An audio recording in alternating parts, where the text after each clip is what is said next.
pero no es lo mismo, porque ellas, ya empieza la grabación.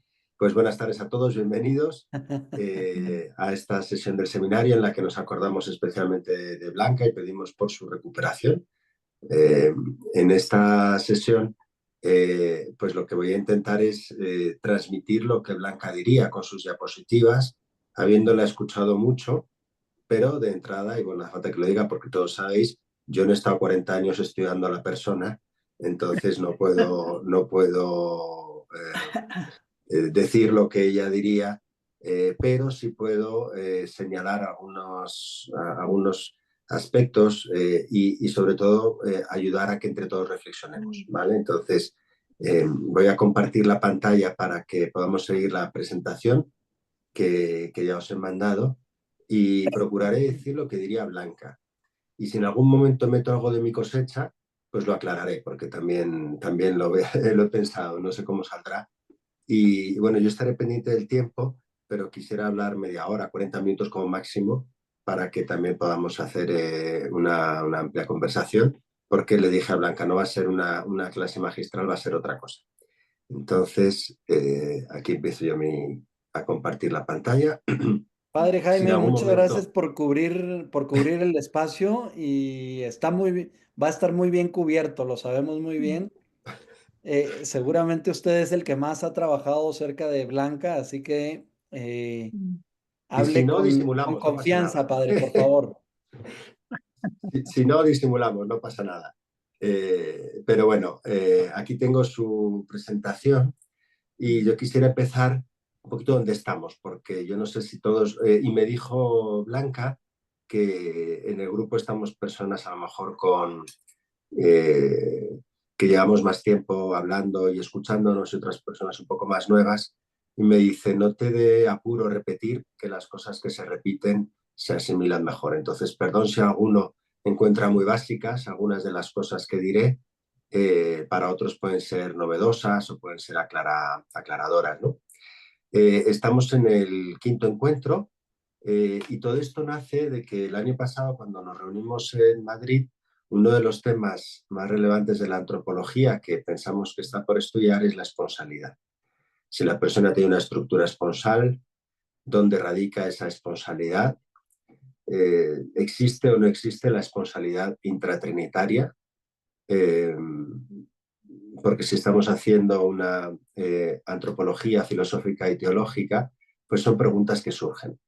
Y pues fuimos empujados a esto a través de la conferencia de Giulio Maspero, que nos metió en la Trinidad, digamos, y sobre todo de Yves Semen, que habló de la estructura esponsal de la persona y su nexo también con la Trinidad a través de Gadamer. Pues entonces, después de eso, nos reunimos y Blanca vio muy claro que teníamos que tratar la esponsalidad y profundizar lo que está en la teología del cuerpo que no se ha desarrollado del todo filosóficamente. Por eso, lo que tuvimos en septiembre me pidió a mí que hiciera una introducción a la teología del cuerpo, porque aunque algunos la conocen y la han leído, pero para otros puede ser un poco más novedosa, quien procede más de la filosofía que de la teología, era importante hacer ver algo que yo señalé en ese encuentro, y es que la teología del cuerpo sigue un método teológico, evidentemente parte de la revelación, pero al intentar el autor unir revelación y experiencia, logra que la experiencia, es decir, la fenomenología, se convierta en el criterio de verificación de la misma revelación.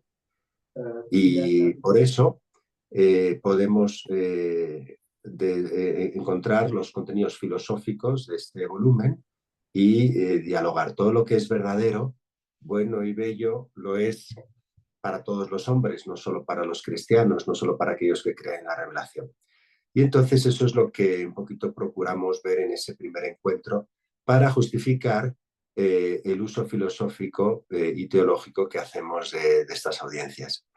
En octubre vimos, aunque Blanca nos mandó una lista basada en el estudio de Yves Semen y en su índice analítico de la esponsalidad y todas las veces que aparece la palabra esponsalidad en la teología del cuerpo, se vio que las audiencias más importantes eran las primeras 23 y especialmente la 15, la 17, la 18 y la 19. Entonces, En el encuentro de octubre habló de las experiencias originarias y qué importancia tienen para nosotros, porque no son experiencias originarias en cuanto en que están en el origen solamente de los tiempos, sino que están en el origen de cada uno, ¿no? En forma de arquetipo. Y ahí se detuvo en la experiencia de la unidad de los dos. Esta es carne de mi carne, hueso de mis huesos. Como Adán no se entiende a sí mismo hasta que tiene delante a Eva, porque solo Eva le revela su condición de don. Adán, viéndose así, viendo su cuerpo, no sabe quién es. Cuando está frente a Eva, entiende quién es. Y ahí esa unidad de los dos señalamos que es un término que va evolucionando. Juan Pablo II con frecuencia usa unidad de los dos, hasta que después en Mulieris Unitatem empieza a utilizar unidualidad. Bueno, luego habla de unidad dual y acabará hablando de unidualidad, ¿no? Es un neologismo que él crea para hablar de una unidad dual. Hablamos de la comunión, significado esponsal del cuerpo, algo de la hermenéutica del don y del etos de la redención. Y en el siguiente encuentro, el de noviembre, seguimos buceando en la teología del cuerpo y ahí Blanca nos ayudó a entender mejor el concepto de la libertad del don, es decir, dónde radica el don. ¿Radica el don en las cosas que el hombre hace o radica el don en aquello que el hombre es? ¿Y dónde radica también la libertad? Hablamos de esa estructura de dar y aceptar que tiene que ver con el don y tiene que ver con el ser. Nos preguntamos si la esponsalidad es una dimensión antropológica y ahí ella salió un poquito de la teología del cuerpo para hablar de Mulieris Unitatem, que habla de la mujer esposa y del varón esposo, señalando que, bueno, que en el fondo la esponsalidad, como la entiende Wojtyła, es una estructura de la persona y por eso es una categoría antropológica. Y ahí se habló del etos del don. Y en el encuentro de enero dejamos un poquito la teología del cuerpo para intentar pensar esto con categorías filosóficas. Es decir, bueno, ya hemos partido de lo que hemos encontrado en estas audiencias, ahora cómo lo pensamos. Y ahí Blanca nos habló de las estructuras duales y triádicas, de la ontología del don, que es una expresión que ya es también como un postulado. O sea, existe una ontología del don, el don está en el nivel del ser. Habló de la dualidad frente al dualismo y nos explicó un concepto de Leonardo Polo que son los trascendentales antropológicos. Es decir, así como existen los trascendentales del ser del cosmos, la unidad, la bondad, la verdad y la belleza, deben existir sus correlativos en el ser personal. Y serían el ser con o la coexistencia, la inteligencia, libertad y el amor o barradón. Entonces, estábamos ya explorando desde la filosofía cómo entender lo anterior. La sesión de hoy, bueno, el título que tenía es La persona como ser con, o el íter de la noción de persona. En el fondo, nos está asomando o estamos procurando profundizar en la persona y la esponsalidad. Y veréis que ahí se dice la persona como ser con, como coexistencia, pero no solo la persona como ser para, que es una existencia muy particular, que es una existencia propia de las personas y en ese sentido, pues la persona posee una estructura esponsal. Viendo yo las diapositivas, mi impresión es que no es un tratado súper sistemático, son reflexiones que nos animan a pensar. Y todo lo que está en esta presentación está, creo que muy bien escrito en el texto que os compartí, que corresponde a una conferencia que dio Blanca en el grupo APAX, que yo reescuché hace poco sobre la noción de persona, ¿no? Le pidieron a Blanca que presentara su noción de persona y ella dijo, bueno, yo no tengo una noción de persona mía, pero bueno, pues puedo compartir las conclusiones a las que he llegado estudiando principalmente a tres autores. A Zubiri, que es el autor que ella escogió para hacer su tesis. En parte ya lo explica porque Leonardo Polo estaba vivo, Wojtyła también y era muy inaccesible, entonces Zubiri pues le sirvió mucho. Después Leonardo Polo y Karol Wojtyła. Pero para que se apreciara la novedad y la profundidad de las aportaciones de estos tres filósofos, particularmente de los últimos dos, Polo y Wojtyła, ella parte de los capadocios, Boecio, Santo Tomás, y un poquito la pérdida de la subsistencia y de la relacionalidad de la noción de persona. En ese artículo, conferencia, está todo desglosado, y en la presentación que Blanca iba a usar hoy no está tan claro como en ese texto, pero el esquema va a ser parecido. Empezamos con los capadocios brevemente,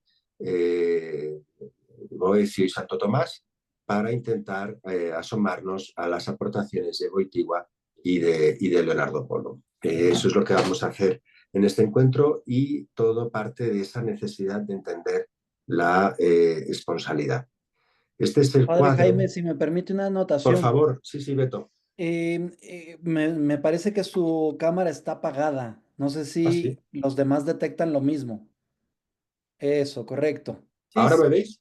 creo que así la experiencia puede ser más rica. Ahora sí, Pues ahora gracias, Beto, gracias. Sí, ahora sí. Ok, bueno, pues entonces estamos ahora con este cuadro, que no lo voy a explicar ciertamente, pero aquí lo que vemos es que en este cuadro sinóptico de la persona tenemos una síntesis de, digamos, del tomismo, pero también de las aportaciones de Polo y de Wojtyła, ¿no? Cuando hablamos de aquí cuerpo y mente, cuerpo y alma, pues está clara la composición ilemórfica, y tendríamos el cuerpo como materia y el alma como forma, esto en Aristóteles y en Santo Tomás, que forman lo que se llama la esencia o la naturaleza, o sustancia segunda, que existe gracias al acto de ser, ¿no? Entonces, aquí tenemos el ilemorfismo tomista expuesto, pero esta visión está enriquecida por conceptos como, por ejemplo, para Wojtyła, en el nivel del ser tenemos la autoconciencia y la autodeterminación. Y en Polo tenemos los trascendentales personales: libertad, inteligencia, amor. Esta es la estructura de la persona, y luego está no solamente lo que la persona es, el quién, sino lo que la persona hace, que sería el plano, digamos, de la acción o de la cultura. Y ahí está, lo que llama Polo los hábitos, la personalidad. En el ámbito de la esencia están el que el hombre es capaz de hábitos, el tener, y aquí está el género. Entonces, desde esta perspectiva, ¿dónde se coloca la sexualidad? Pues la perspectiva clásica colocaría la sexualidad en el cuerpo, ¿no? ¿Por qué? Porque la entiende como genitalidad. Y Blanca coloca la sexualidad no solo en el cuerpo, ciertamente la genitalidad es la parte más evidente. Coloca la sexualidad también en el alma o en la mente. Dice que no es asexuada, sino que, y esto lo comenta a raíz de muchos psicólogos, particularmente ha leído a Jung y a otros. Y luego colocaría también la sexualidad en el nivel de la persona, en el nivel del espíritu. ¿Por qué? Porque si en este nivel está el don y está el amor, existen dos formas de donarse: la forma del varón y la forma de la mujer, dos modalidades del amor y del don. Y también está el género como desarrollo cultural del sexo. Entonces, a través de esta visión de la persona, nos hace ver que el género, que la sexualidad no es una construcción cultural solamente, sino que radica en todos los niveles de la persona. Esta es la importancia de esta diapositiva para entender el tema del varón y de la mujer. La sexualidad no se reduce a la genitalidad, sino que está en todos los niveles, y principalmente en el nivel del ser. Y desde un punto de vista teológico podríamos decir que cuando Dios crea al hombre a su imagen, a imagen de Dios los creó, varón y mujer los creó. Existen dos formas de ser imagen de Dios: la forma del varón y la forma de la mujer. Y podríamos incluso decir, con un lenguaje más metafórico y simbólico, que cuando Dios sopla la arcilla, ese soplo tiene dos modalidades. Dios sopla en la arcilla una persona masculina, Dios sopla en la arcilla una persona femenina. Y Dios, que no es ni varón ni mujer, se nos revela como padre y como madre. Bueno, esto es como para entender por qué es importante este cuadro.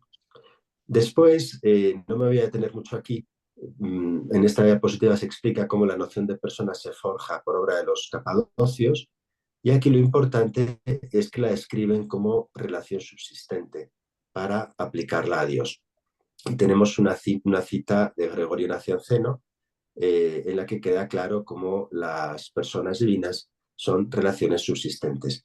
Y aquí subrayamos el hecho de que no son, y lo dirá después Polo con mucha claridad, sustancias que se relacionan, sino relaciones subsistentes. O sea, el peso, el sustantivo es la relación y el adjetivo es la subsistencia, ¿no? Entonces, eh, esto, gracias a las controversias trinitarias, lo desarrollan los padres capadocios. Hasta entonces no existía, se puede decir, un vocabulario que distinguiera la usía divina de las hipóstasis que serían el Padre, el Hijo y el Espíritu Santo. No, no me detengo porque ahora quiero decir algo de esto, que es una forma de profundizar. Luego tenemos en la presentación como en la metafísica aristotélica había descrito la relación como uno de los 9 accidentes en el orden predicamental. Pero, según explica aquí, existen otros sentidos más profundos. ¿Qué quiere decir esto? Bueno, dice que se traslada del ámbito predicamental al ámbito trascendental, el del ese, para designar una característica intrínseca del ámbito de ser. Y yo quisiera subrayar esto. Cuando hablamos de la relación, estamos hablando de una característica intrínseca del ámbito de ser. ¿Por qué? Porque existen dos ámbitos, el ámbito predicamental, sustancia, accidentes, el ámbito trascendental, el del ser. Sabemos que en el ámbito trascendental, el orden trascendental, el ser se convierte, convertuntur, dicen en latín, con la unidad, con la verdad, con la bondad, con la belleza. Bueno, pero en el ámbito predicamental tenemos la sustancia y los accidentes. Los accidentes o las categorías son 9, y esto nace del estudio de la lengua griega. Aristóteles dice que los modos de predicar son consecuencias de los modos de ser.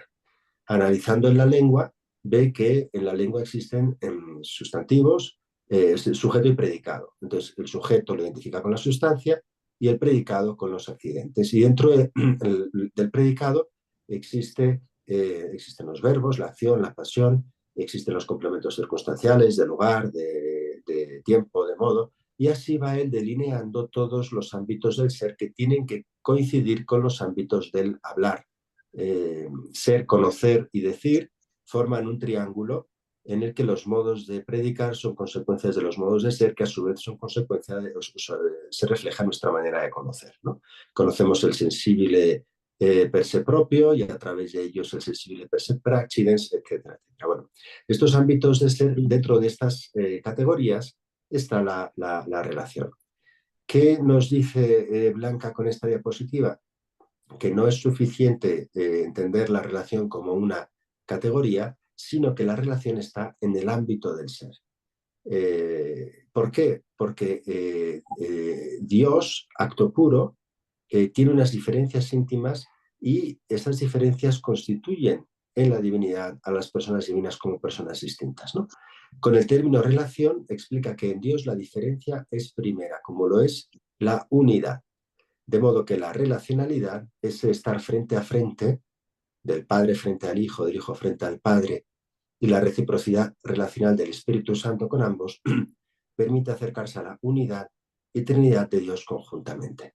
Es decir, no podemos entender la relación solamente en el ámbito de las categorías, sino que la relación debe estar en el ámbito del ser.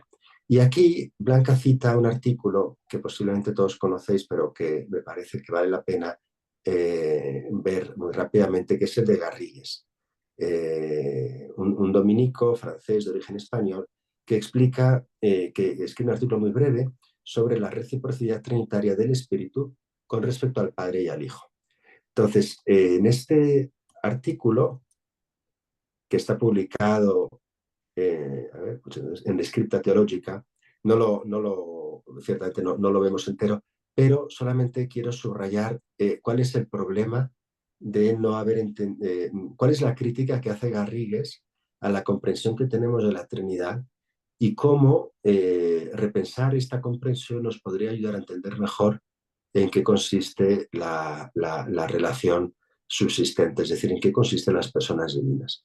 Y aquí él habla del filioquismo teológico y explica que este filioquismo consiste en desconectar en la Trinidad el par de relaciones de paternidad y filiación que distinguen relativamente al Padre y al Hijo, del otro par de relaciones de expiración y procesión, que distinguen relativamente al Padre y al Hijo con respecto al Espíritu Santo. Este sistema, más lógico que profundamente teológico, descompone mentalmente la Trinidad en estos dos pares de relaciones, no haciendo depender en nada la primera, paternidad-filiación, de la segunda, expiración-procesión. Entonces, me atrevo incluso a dibujarlo con peligro de hacer una herejía, espero no. A ver,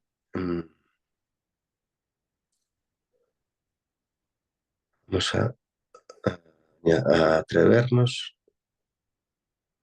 a dibujar esto que acaba de decir. Es decir, nosotros sabemos que estudian Trinidad que existen dentro de la Trinidad cuatro relaciones que dan lugar a tres personas. Las tres, bueno, tenemos por una parte al Padre, y lo propio del Padre es la paternidad. ¿Qué hace el Padre? El Padre engendra al Hijo, y lo propio del Hijo es la filiación. ¿Y qué hace el Hijo respecto al Padre? Decimos genitum non factum, el Hijo es engendrado. Entonces tenemos aquí una relación binaria, paternidad, filiación, que parece entenderse de una manera plena, así como está. Y después, ¿qué hacen el Padre y el Hijo? La relación se llama expiración activa, expiración. Del Padre y del Hijo procede el Espíritu Santo. Entonces, la actividad propia del Espíritu Santo sería la procesión. Pero la procesión se llama también expiración pasiva. ¿Cuál es el problema que ve Garrigues en esta presentación? Que dice que aparentemente la paternidad y la filiación se entienden como una relación binaria independiente, y luego existe otra relación que sería la relación propia del Padre y el Hijo respecto al Espíritu Santo. Pero no le convence que se separen esas dos relaciones, y tampoco le convence que el Espíritu Santo sea expiración pasiva. Es decir, parecería que no hay reciprocidad, que lo único que hace el Espíritu Santo es ser expirado por el Padre y por el Espíritu. Entonces, en este texto, él dice, en efecto, desde un punto de vista lógico, la noción de padre solo es relativa a la noción de hijo y viceversa. La noción de espíritu, por su parte, no se opone ni de manera relativa ni a la noción de padre ni a la noción de hijo. A partir de aquí, esta teología sistemática pasa sin darse cuenta de lo nocional a lo real, y afirma que así como el espíritu es relativo al Padre y al Hijo al proceder de ellos unidos en su común unidad consustancial, el Padre y el Hijo plenamente constituidos en sus propias relaciones recíprocas no son en cambio relativos al Espíritu Santo. Y bueno, aquí habla del non possumus categórico de la teología ortodoxa, y no me voy a detener más. Pero quería señalarlo porque aquí Blanca nos cita este texto de Garrigues, y si no vemos los límites de nuestra comprensión actual de la Trinidad, no vamos a ver tampoco la necesidad de repensar esa relación. Porque claro, si nosotros, como luego o sea, el concepto de pericóresis significa que todas las personas divinas son relativas unas a otras. El Padre es relativo al Hijo y al Espíritu. El Hijo es relativo al Padre y al Espíritu, y el Espíritu es relativo al Padre y al Hijo. Y esto, en algo que Blanca suele repetir, lo vemos con mucha facilidad. Esto que sucede fuera del tiempo, porque las procesiones divinas tienen lugar fuera del tiempo, sucede dentro del tiempo a través de la familia. Por eso, aunque teológicamente es un tema discutido, Juan Pablo II era bastante favorable a la analogía entre la Trinidad y la familia, purificándola de cualquier atribución de las personas de la familia humana a las personas de la familia divina. ¿Por qué? Porque en la familia tenemos al padre que ama a la madre que es amada por el padre y corresponde a su amor, y del amor del padre y de la madre procede el hijo. Y en la familia, si nosotros nos preguntamos quién es aquel que convierte al padre en padre, pues diríamos tranquilamente la madre y el hijo. ¿Y quién es el que convierte a la mujer en madre? Pues tendríamos que decir el padre y el hijo. ¿Y quién convierte al hijo en hijo? El padre y la madre. Entonces, partiendo de la familia, piensa Wojtyła, bueno, y así lo enseña Blanca, que es posible entender mejor a la Trinidad. Porque si no, caemos en esto que señala Garrigues, que es pasar del orden lógico al orden teológico, de lo nocional a lo real, y no llegamos a descubrir del todo lo que es la persona. Sigo con la presentación. La aplicación de la noción de persona a la antropología se hizo a través de la famosa definición de Boecio, sustancia individual de naturaleza racional. Esto es un tema muy conocido, así que creo que lo puedo saltar. Y por eso dice Zubiri, es quien escribe, que hizo falta el esfuerzo titánico de los había hecho falta el esfuerzo titánico de los capadocios para despojar al término de hipóstasis, que nosotros traducimos como persona, de su carácter de puro hipokeimenon, el sustrato, aquello que está debajo. Entonces, los capadocios nos ayudaron a entender la hipóstasis no como sustancia, no como sustrato, no como usía, sino como persona, acercándolo a lo que los romanos en el derecho llamaban res, más que, pero llamaban, no se diferenciaban de la res, ¿no? Existían las res, las cosas, y existían los sujetos de derechos, ¿no? Eh, por eso Zubiri dice que una persona es algo distinto de una res, de una piedra, de un árbol, no solamente por sus propiedades, sino por su modo de realidad.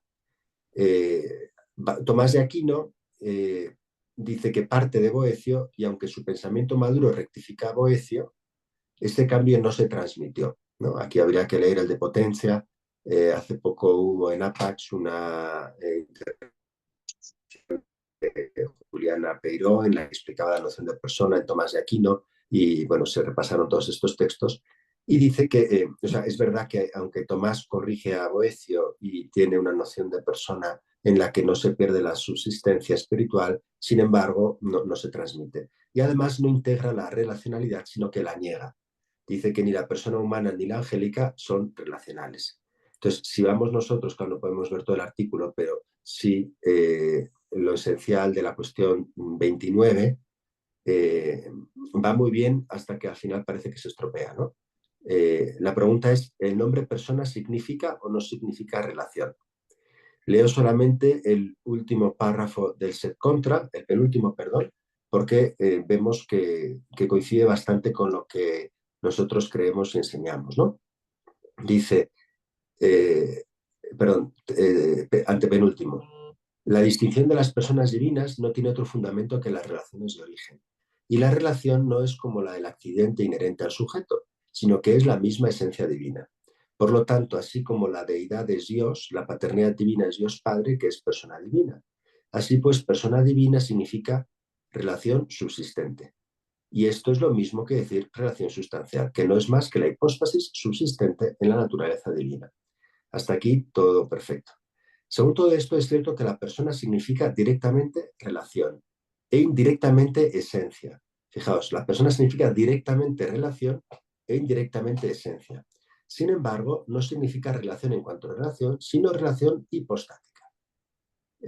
Igualmente significa esencia indirectamente relación, en cuanto que la esencia es lo mismo que la hipóstasis.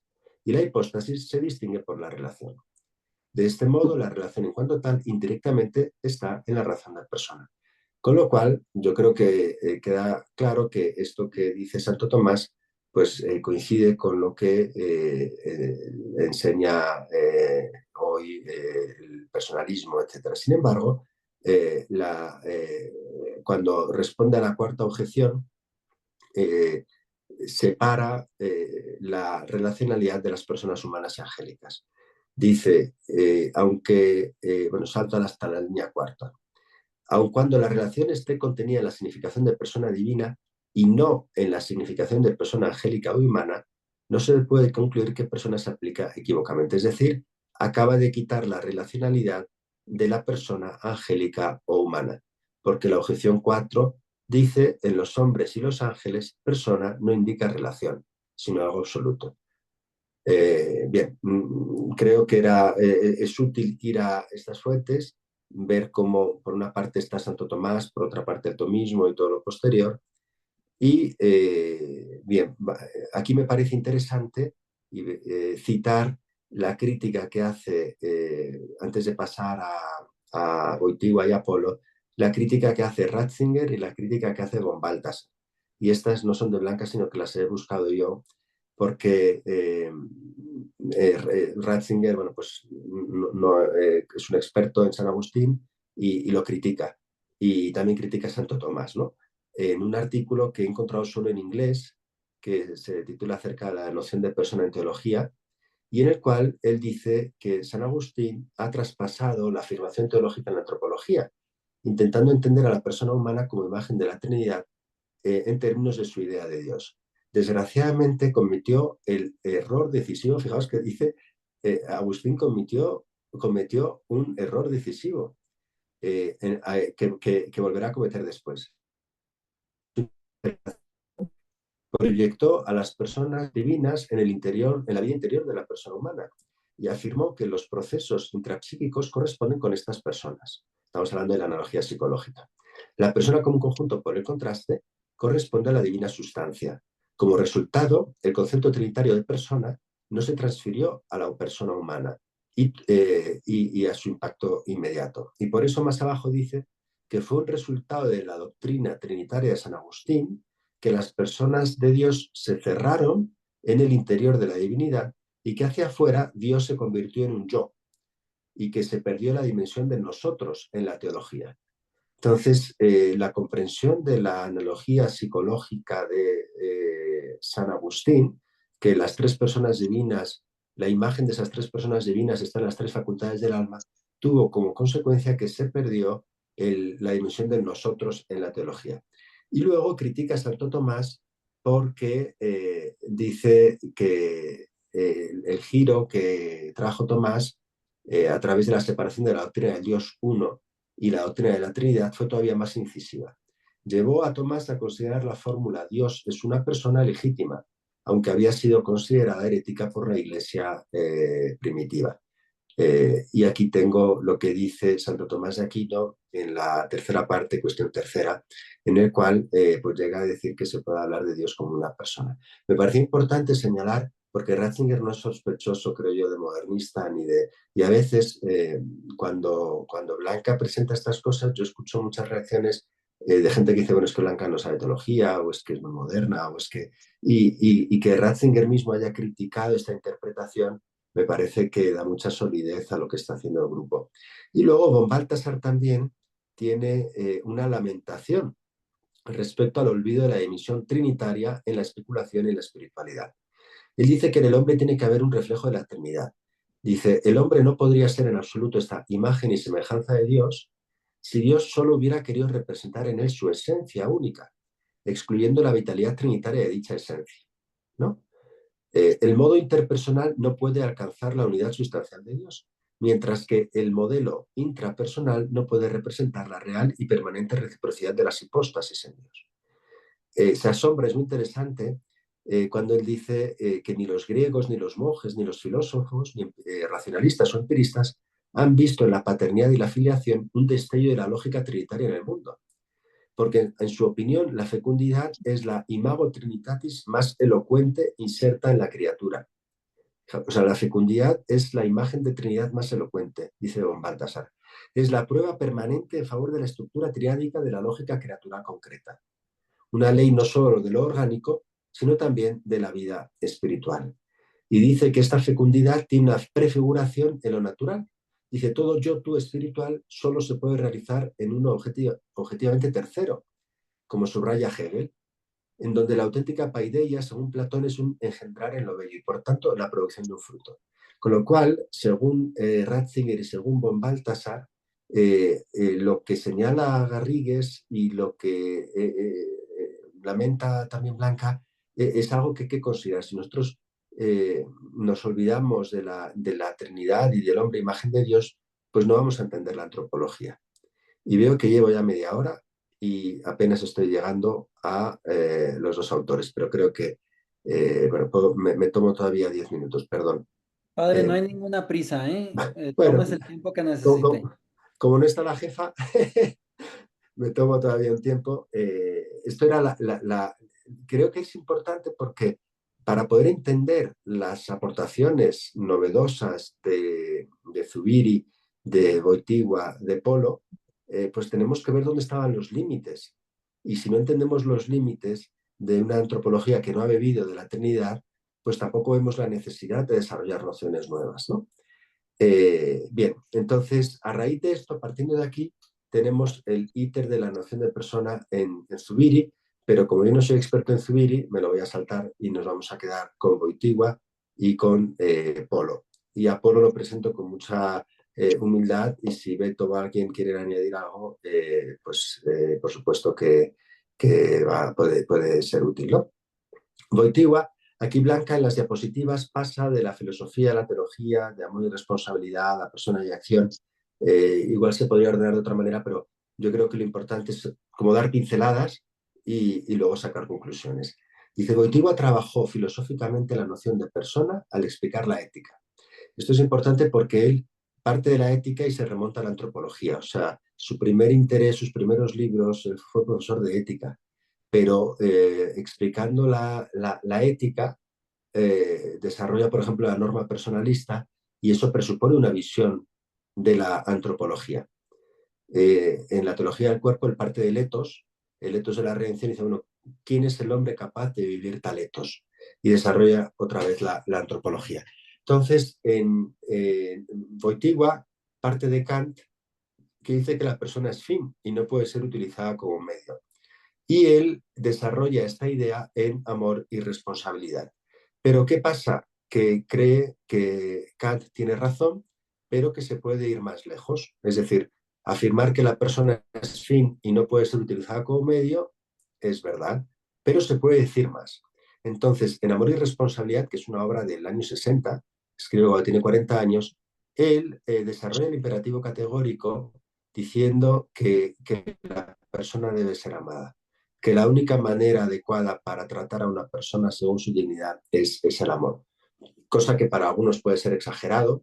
Escuchamos a Burgos el año pasado cuando nos dio la charla, decía bueno, que una cosa es el respeto y la dignidad, pero que el amor es ir demasiado lejos. No entro a este debate, simplemente creo que vale la pena que vayamos a leer Gaudium et Spes 22, que es el texto que le sirve a Wojtyła para toda su antropología, básicamente. Hay quien dice que Gaudium et Spes 22 lo escribió él, o sea que su pluma está ahí detrás, y es posible, porque él estuvo en el esquema, en la comisión que redactó el esquema 13 y en la comisión que preparó este documento. Pero si no lo escribía él, está claro que él está totalmente de acuerdo con esto, porque es el número del concilio más citado en toda su producción. Hay un autor francés que se llama Pascal Hit, que ha escrito varios artículos acerca del uso que hace Juan Pablo II en su pontificado de Gaudium et Spes 24. ¿Vale? Esto simplemente para información. Aquí me fijo en el tercer párrafo, que es el fundamento de la antropología trinitaria. ¿Por qué podemos hacer una antropología desde la Trinidad? Pues porque cuando ruega el Señor, cuando ruega al Padre que todos sean uno, como nosotros también somos uno, esto tiene lugar en la oración sacerdotal, Juan 17, que le dice al Padre, Padre, ut unum sint, ¿no? Que todos sean uno, como también nosotros somos uno. Entonces, esa unidad entre el Padre y el Hijo es la que Cristo pide para todos. Continúa, abriendo perspectivas cerradas a la razón humana.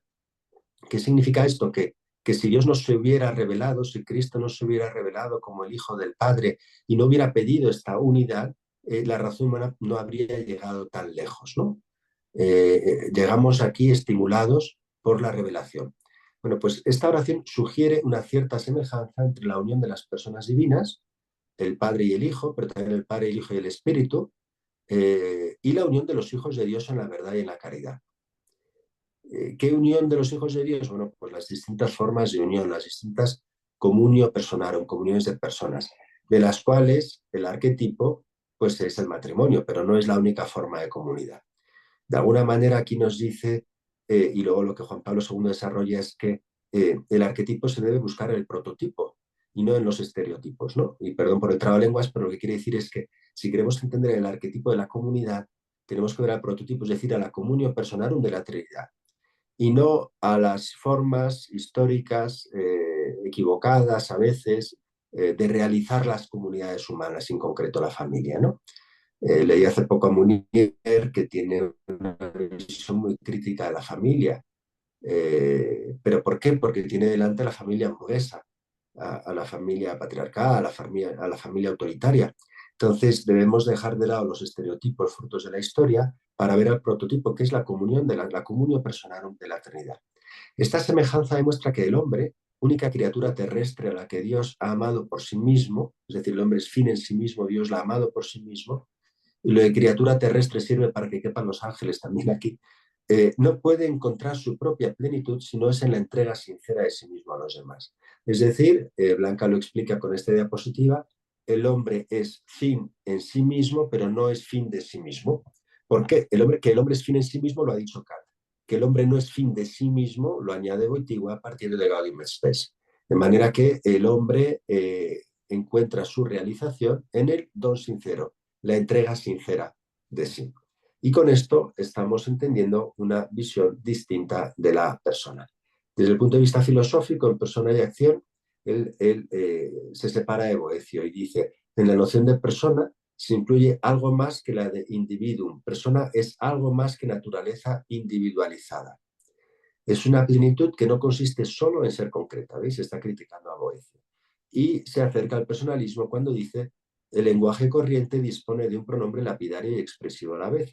La persona es un alguien. La persona es un sujeto que existe y actúa, pero con esta nota, su existencia y entre paréntesis ese es personal y no tan solo individual. Aquí ya vemos cómo existe el ser personal, aunque no dice que sea distinto del ser cósmico. Wojtyła es conocedor de la redescubierta distinción tomista entre esencia y ser y sitúa la existencia humana en el plano del acto de ser. Por eso pone entre paréntesis el término ese, lo hemos visto aquí arriba, pone entre paréntesis el término ese para ver a qué nos recibimos. Dice Blanca, no desarrolla su posición tanto como han hecho autores posteriores como Polo, pero si se rastrea su pensamiento se advierte que sitúa a la persona a nivel trascendental. Aquí me quiero detener un momento porque Blanca con mucha frecuencia dice cómo la distinción tomista entre esencia y acto de ser y la comprensión del ser como acto, que está en Santo Tomás de Aquino, ha sido redescubierta por Fabro y por otros en el siglo XX, pero que todavía no se ha aplicado a la antropología del todo, ¿no? De alguna manera lo insinúa Wojtyła y en su opinión lo desarrolla Polo, pero es necesario continuar en esta línea. Entonces aquí yo encontré un artículo de Clark, y perdón que me cite a mí mismo, pero es que no he encontrado el texto traducido, así que os pongo un texto que yo publiqué en la revista Orales Theologici, en el que lo mandé y me dijeron, está muy bien, pero explícanos qué es eso del Actus Essendi de Tomás de Aquino y qué tiene que ver con este tema. Bueno, en este artículo el tema es la unidad de los dos. Y yo intento explicar cómo la unidad de los dos es un concepto muy importante en Karol Wojtyła y que lo desarrolla desde la literatura, la filosofía, la teología y que tiene implicaciones muy importantes en su magisterio. Y una aclaración que me pidieron los revisores incluir es esta, en la que yo intenté entender mejor qué es eso de que no se había aplicado la distinción del actus essendi a la antropología. Entonces, según algunos estudiosos, el Papa polaco posee una visión dinámica del ser personal, que se inspira en el actus essendi de Tomás.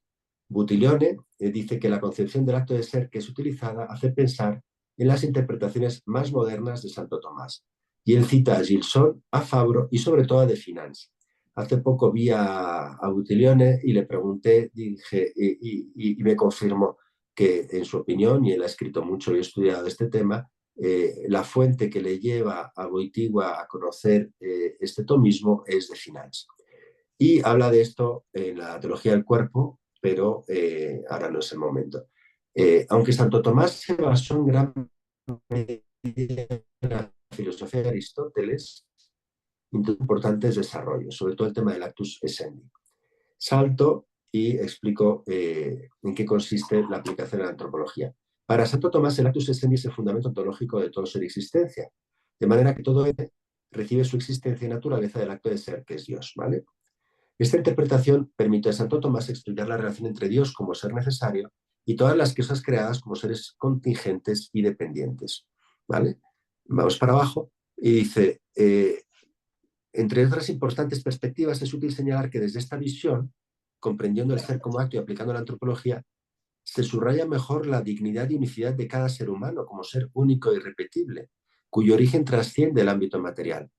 Se reconoce la dimensión trascendente del ser humano porque el acto de ser de cada persona es de naturaleza espiritual y trasciende el mundo material. Se otorga un papel central a la libertad, ya que el ser humano es responsable de su propia existencia. Es libre para desarrollar sus potencialidades.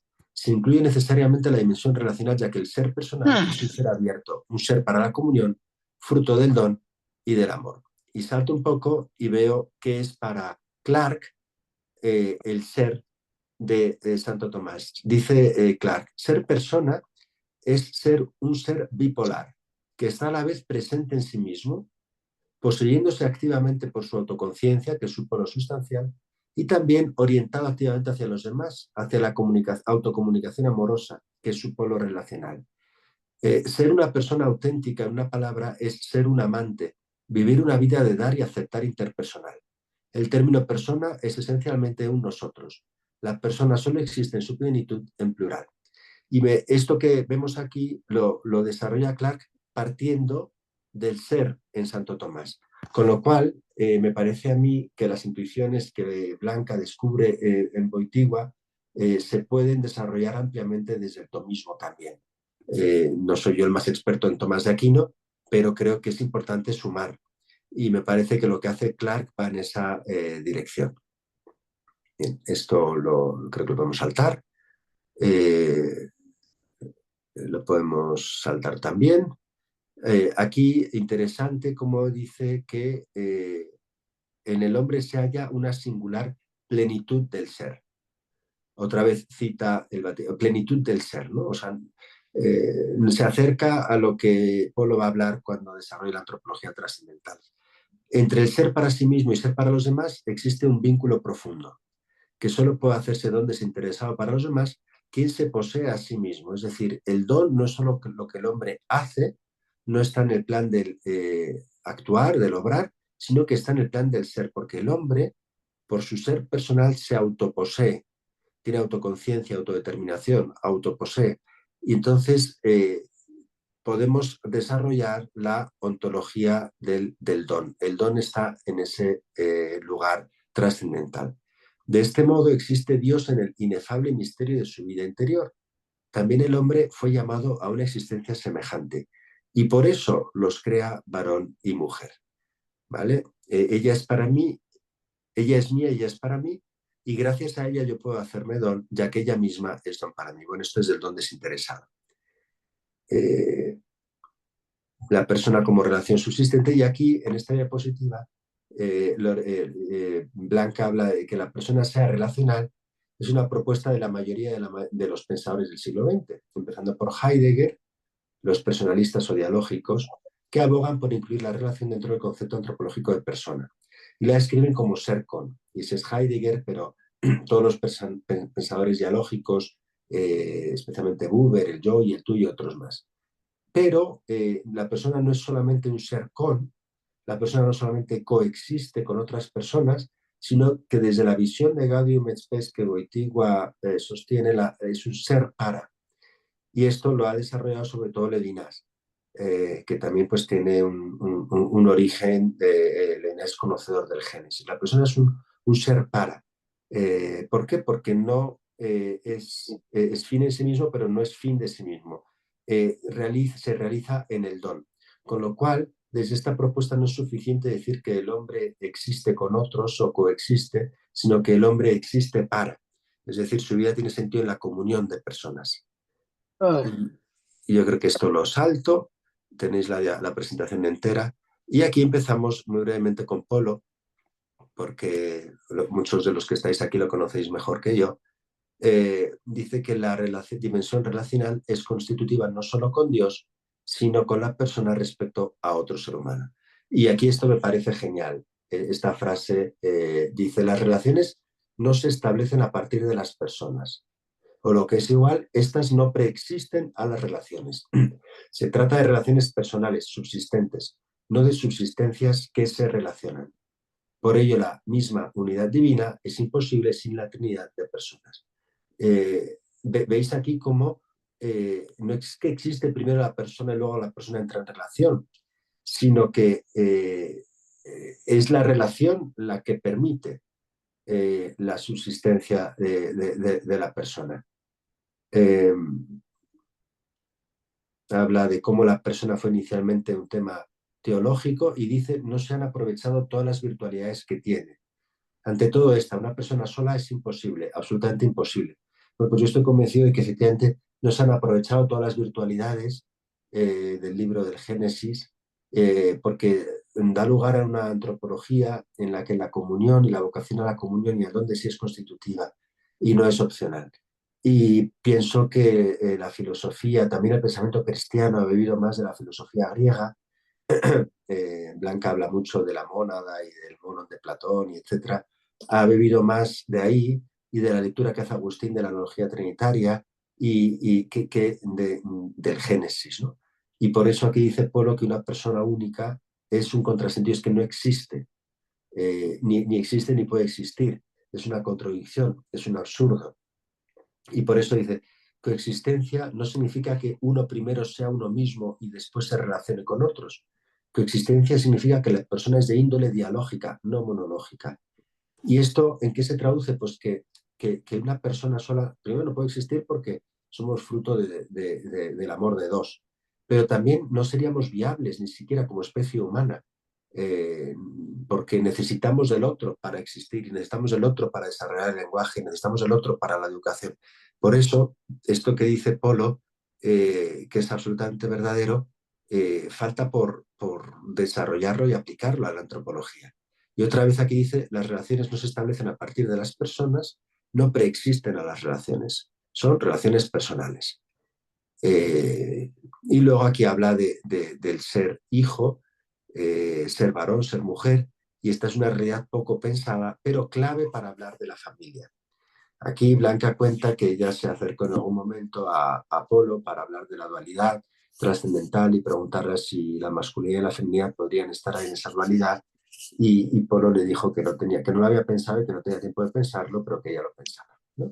Entonces, la dualidad trascendental se refiere o se puede referir al hecho de que se nace como varón o como mujer. Bueno, pues esto es tema de nuestro grupo y es importante porque de ahí nace la familia. Génesis 1 habla de que los creó varón y mujer, Génesis 2, crecer y multiplicaos. Entonces, hay un nexo entre la diferencia sexual y el índole familiar de la persona. La disolución de la diferencia sexual es la disolución de la familia y al revés. Entonces, lo que nos toca es pensar a fondo este ser con relacional y, en mi opinión, este ser con relacional se convierte en un ser para cuando introducimos la diferencia sexual.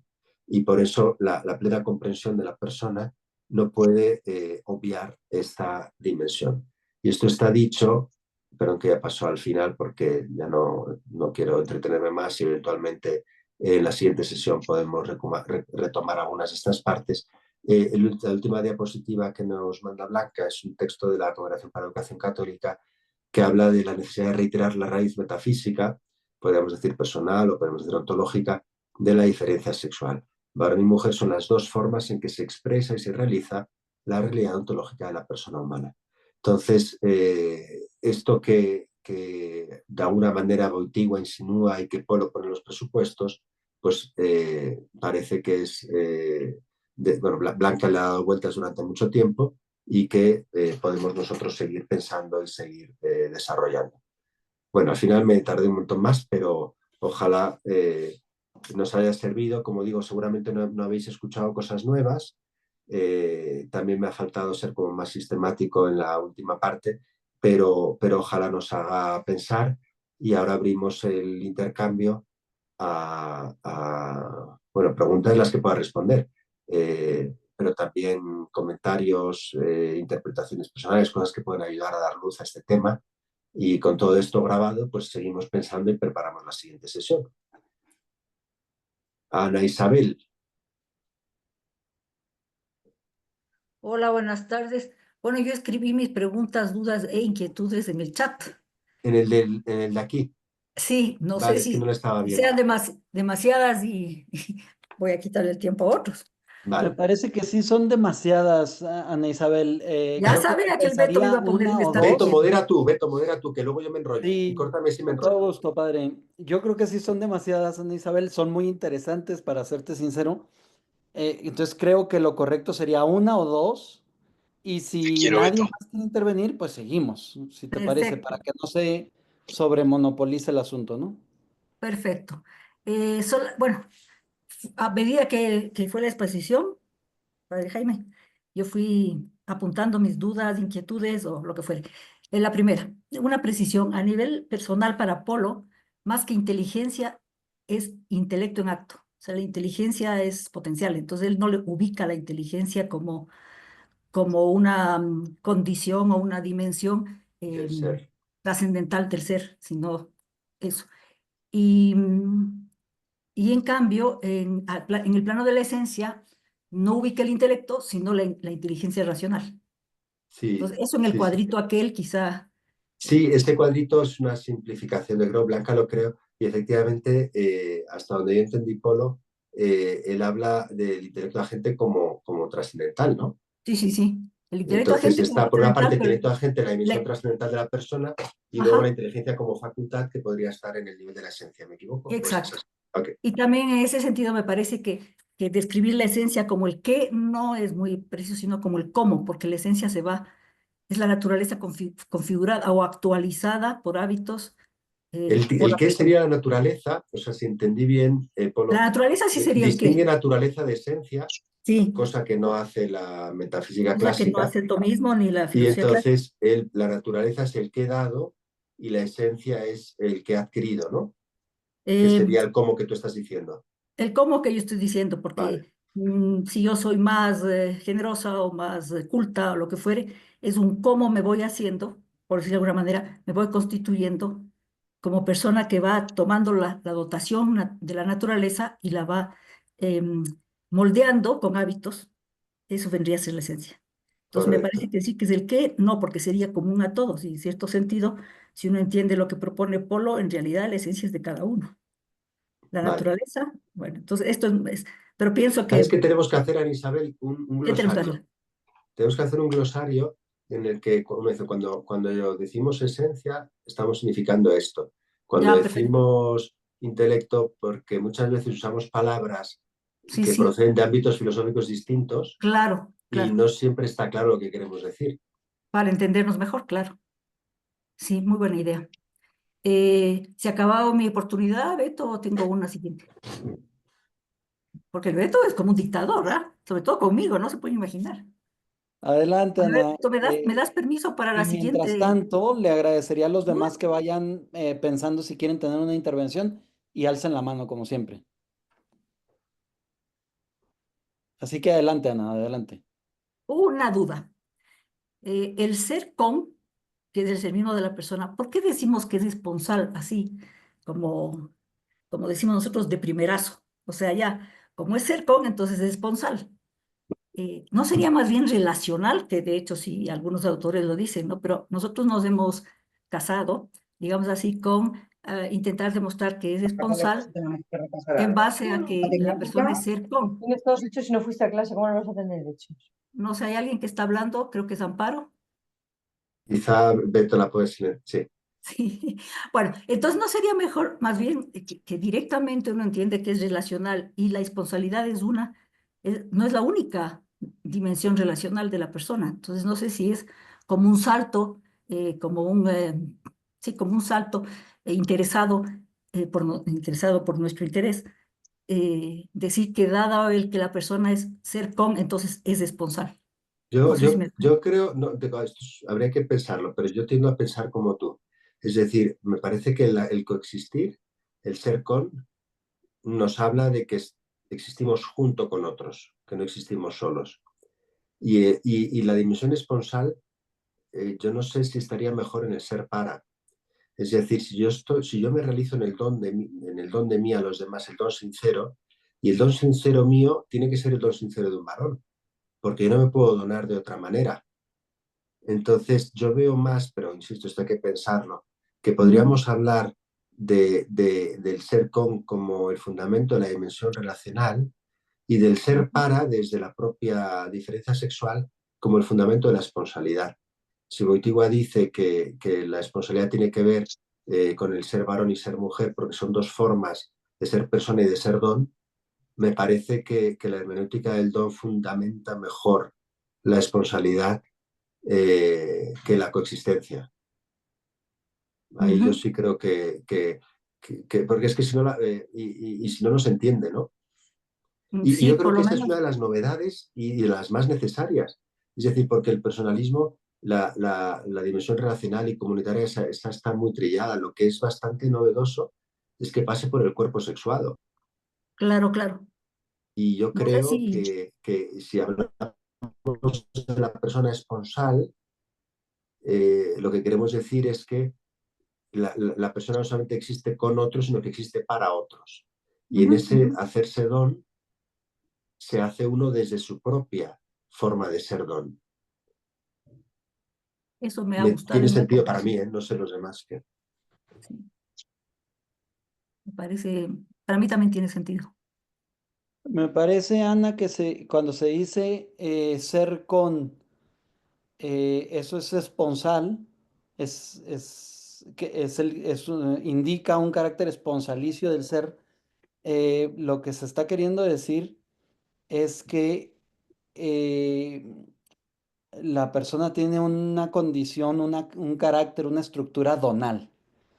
Pues Eso sí, por eso don Jaime habla del ser para, el ser ¿no? para, claro, en eso estoy de acuerdo, claro. Entonces, creo que por eso se da como por supuesto Ajá. que ser con equivale a ser esponsal. ¿Es correcto, padre Jaime? Sí, o sea, yo creo que hablamos del ser con, del ser para, y yo creo que decir que la esponsalidad la podemos hablar desde el ser con, es decir, quizá demasiado. Y O sea, yo esforzar un existo poquito más. junto con otros, eso es ser con. Yo existo para otros, me parece que tiene más sentido el ser para. Y dentro de Heidegger habló del ser con, y Buber y otros muchos, y Levinas y otros están hablando del ser para. Ujú. Y me parece que desde la antropología cristiana y el comprender la vida como don tiene más que ver con esto. Pero, como digo, son cosas que Ujú. tampoco he pensado mucho, no sé los demás. Beto sí ha pensado bastante en la antropología del don, ¿verdad, Beto? Sí, un poquito, sí. Yo lo que quería añadir, o sea, si sirve, es que desde la filosofía de Polo, o sea, a lo mejor a Ana le saltó eso un poco porque de entrada la terminología esponsal, pues no es una terminología que,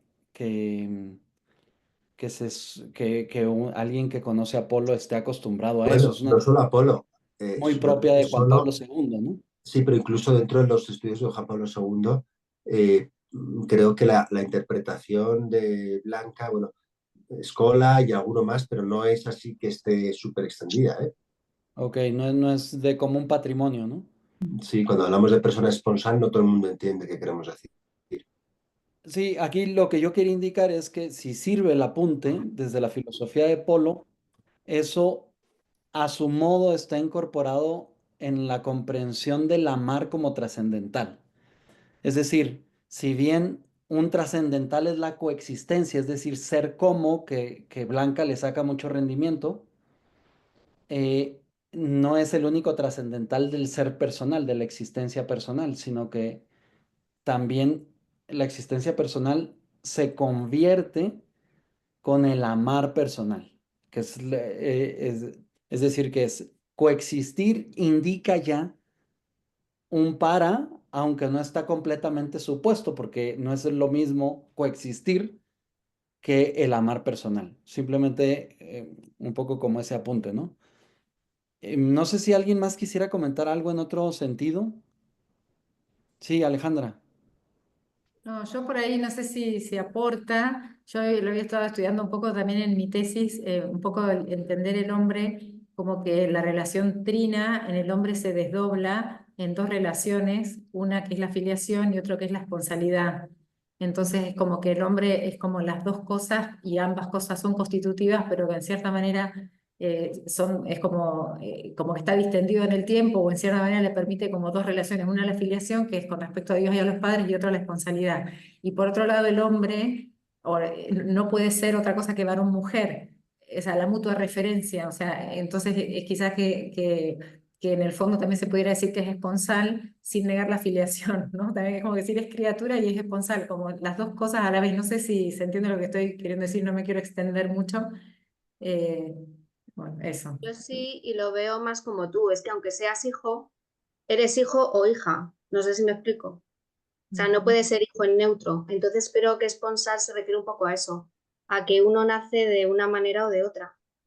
Y luego eso lógicamente condiciona. Yo no me relaciono igual con, no lo sé, o sea, mi relación con, pero pienso que va un poco más por ahí, no en el con o en el para, sino en que tú eres eso. Y ahí está lo esponsal. Perdón, ya está. Wow, No, muy bien, Susana. qué bella eres. Creo que ahí a lo mejor Ana María puede hacer algún apunte, Ana María. ¿Estás muda, Ana María? Estás muteada, como dicen. Ahora. Ahí está. No, que yo he escuchado mucho a Blanca explicar que la esponsalidad, en Mulieris Dignitatem sobre todo, tiene que ver con la manera diferente de amar. La Justo. manera diferente de amar de una mujer o de un varón es diferente, no solo si una mujer ama a un varón, sino si ama al hijo, si ama a Dios, es su manera de amar diferente a la manera de amar de un varón. Bueno, esto se lo he escuchado mucho a Blanca, comentando, no sé si el número 23 o 24 de Mulieris Dignitatem que tendría que volver a ver, pero me parece que va por ahí. Explicando a Wojtyla que da un paso más en Mulieris Dignitatem, un paso más respecto a la teología del cuerpo. Nada, Sí, para pensarlo. totalmente. Ella Habría que pone el preguntarle a ejemplo Blanca. en la charla que da, dice que una vez leyó el amor como éxtasis, el amor como hacer, y dice, quien escribió esto era un varón, porque yo no amo así. Sí, Dice, la mujer ama acogiendo, la mujer ama sí, haciéndose espacio. Entonces, eh, tenemos que estar atentos y no caer en estereotipos, pero me claro. parece a mí que eh, si hablamos del ser y el amor y el don, pues existen dos maneras de ser don. La manera de donarse de la mujer es distinta y complementaria a la manera de donarse del varón. Y esto no significa que el hombre sea activo y la mujer pasiva. Ambos son activos, ambos son pasivos y la receptividad es activa también. En el texto de Clark habla de la actividad de la receptividad y es interesantísimo. Entonces hay dos formas y por eso la diferencia sexual modula la manera de amar de la persona y ahí es donde está la imagen de Dios y esto no es solamente una manera de actuar, sino que corresponde a un modo de ser. Sí, sí. Y además Polo también habla de esa doble vertiente del dar y el acoger en el amar personal. Y en eso coincide con Wojtyla, con Juan Pablo II, el dar y el acoger.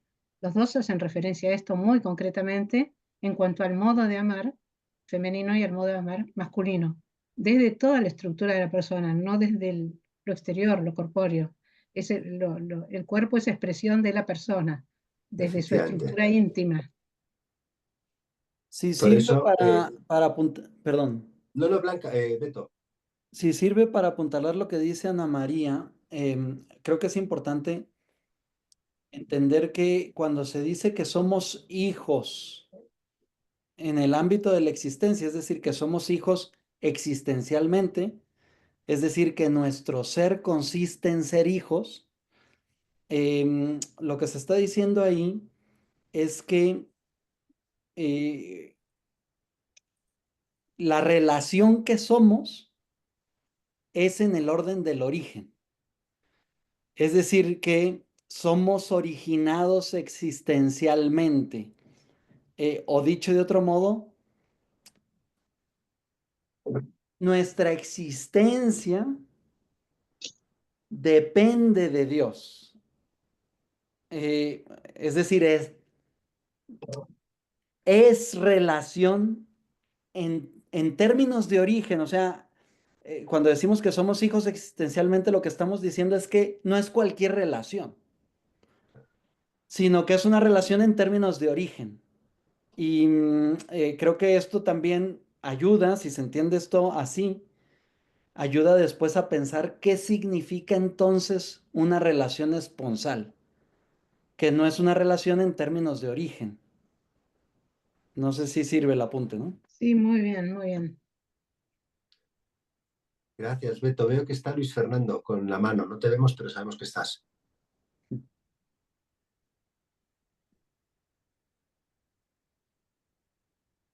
Pues ahora ya no sé si está.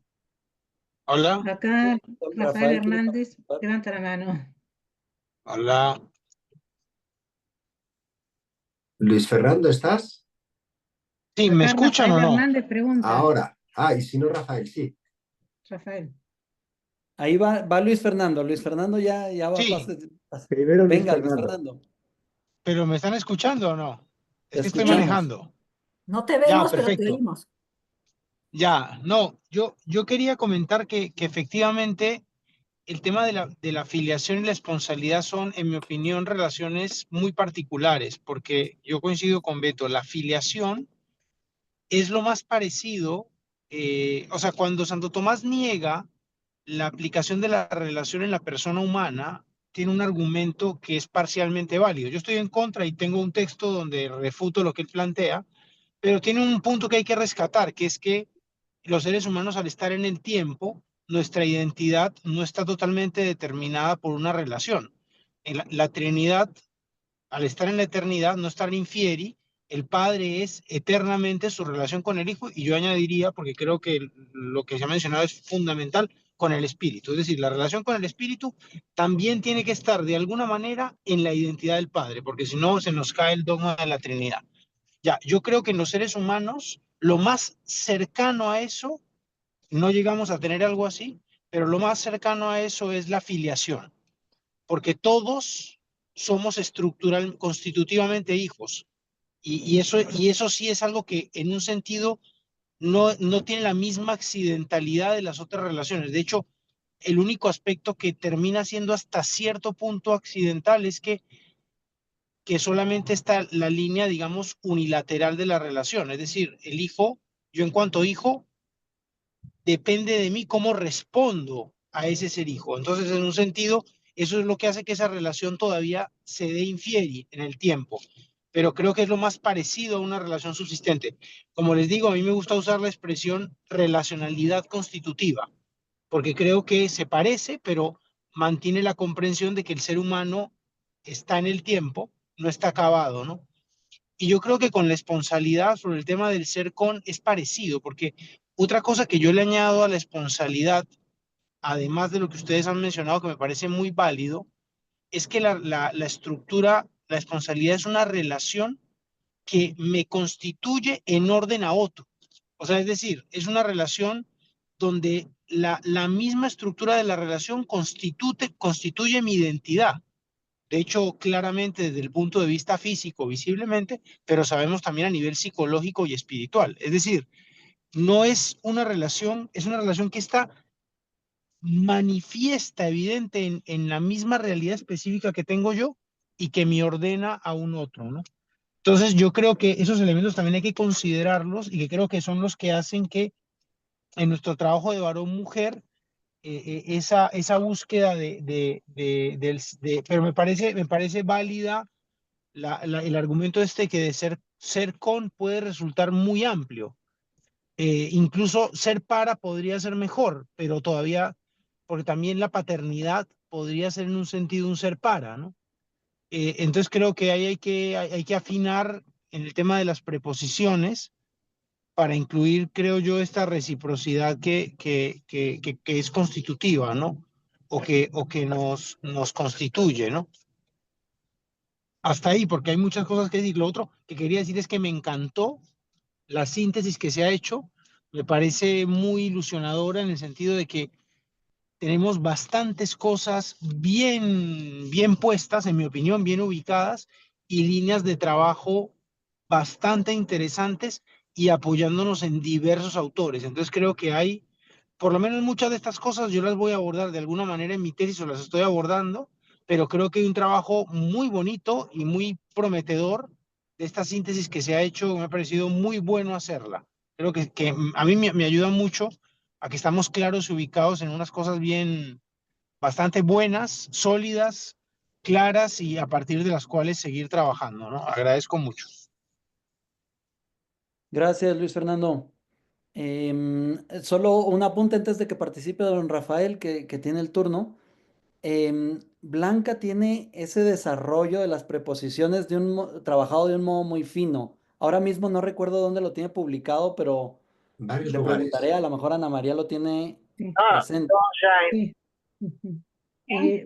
Muy brevemente, lo que Blanca explica, muy brevemente lo que Blanca explica con ese acoger propio eminentemente de la mujer, aunque tampoco no es que ella no sea un dar, ella lo dice con las preposiciones. La mujer es un ser para, en, porque ella dentro de sí tiene al otro. Y el varón es un ser para, desde, use esta preposición. En unos apuntes de Blanca está muy bueno. Bueno, esto completo. Ahora no recuerdo bien cuál es el artículo o el texto de Blanca en el que ella explica esto. No está ella acá para explicarlo, pero a mí me quedó muy claro esto, que el varón es un desde, porque es desde fuera, con la mujer, la relación con la mujer y hacia el hijo. Y en cambio a la mujer es un en por la interioridad, por eso es un in. Gracias, Ana María. Don Rafael. Sí, muchas gracias. Totalmente de acuerdo en lo esencial y gracias por la exposición. Yo tengo este libro, no sé si lo podéis ver en la cámara, que parece que puede ser De interesantísimo. Tetris, sí. Sí, dentro de, digamos, las limitaciones que pueda tener, ¿eh? Pero no se puede entender, yo creo que no se puede entender el S del hijo sin considerar que es un S amado por el padre y llamado a una alianza. Quiero decir que conyugalidad, mejor dicho, esponsalidad. La esponsalidad está siempre presente en el S del hijo. El hijo siempre renueva constantemente su amor al padre y constantemente renueva, se puede decir, su alianza como hombre con el padre. Mi alimento es hacer la voluntad de aquel que me ha enviado y dar cumplimiento a su obra. Cuando los discípulos le preguntan, ¿quién te ha dado de comer? Él les habla precisamente de esa, digamos así, de esa esponsalidad con el Padre. Además, digamos, de todo lo que después tiene como consecuencia la responsabilidad en la relación del hombre y la mujer y lo que tiene también la dimensión conyugal, yo creo que es muy importante no perder esa noción de responsabilidad, que además tiene la misma fuerza ontológica, tiene la misma fuerza ontológica del ese. Es lo que yo pienso. Es lo que quería, a lo que a mí me viene, mi exposición es un poco caótica, porque veis que de vez en cuando interrumpo porque estoy atendiendo gente y tal, ¿no? Otras personas, ¿no? Pero yo creo que es muy importante no olvidar eso. O sea, la esponsalidad. No se puede entender nada de la revelación de Dios a los hombres si no se entiende la relación, la noción de alianza, la realidad de la alianza constante y la esponsalidad. Y no se puede entender al hombre sin la esponsalidad. Es así. Es lo que yo pienso, vamos. Bueno, luego con la iglesia, tampoco se puede entender la responsabilidad con la iglesia. Claro, totalmente. Gracias, don Rafael. Antes de Muchas darle gracias. la palabra a don Javier, al padre Javier, yo tengo una fórmula que Blanca ha encontrado interesante, que la habrán escuchado antes, la descripción del hombre, la comprensión del hombre como un ser dual llamado a ser triádico, que en otros términos equivale a el hombre es existencialmente hijo llamado a ser esposo o esponsal, mejor dicho, ¿no? Sin más, padre Javier, adelante. Beto, gracias. Se parece un poco a lo que tú estabas ahora comentando. Eh, a mí, leyendo la teología del cuerpo, que también el Papa ahí dice hablar de una pedagogía del cuerpo, a veces me pongo a reflexionar sobre cómo nuestro cuerpo es pedagógico en cuanto a las edades y se van desarrollando las dimensiones. Por ejemplo, incluso nuestro cuerpo no es fecundo desde el punto de vista de la fertilidad biológica hasta una cierta edad. Y luego deja de ser fecundo en cuanto a la fertilidad biológica también en otra cierta edad para dar paso a otras dimensiones, ¿no? Entonces, yo y trabajando un poco lo de las preposiciones, me venía que somos un ser de y un ser en al nacer, ¿no? Somos un ser en la madre y un ser de desde el padre. Y después, pero llamados en la familia a ser con, y ahí está la dimensión de la fraternidad y las amistades, que es lo primero con lo cual uno entra en juego. Y a partir de ahí se empieza a desarrollar un ser para, porque, o sea, la misma eh, psicología del niño es todo yo, hasta que los padres le enseñan a salir de ahí, ¿no? Y ese ser para que le prepara a la esponsalidad. Me gustó mucho lo que nos recordó, eh, creo que fue, perdón que se me olvidó, sí, Ana María nos recordó de este texto que sería bueno volverlo a retomar de Blanca, ¿no? Del ser para, en y ser para desde.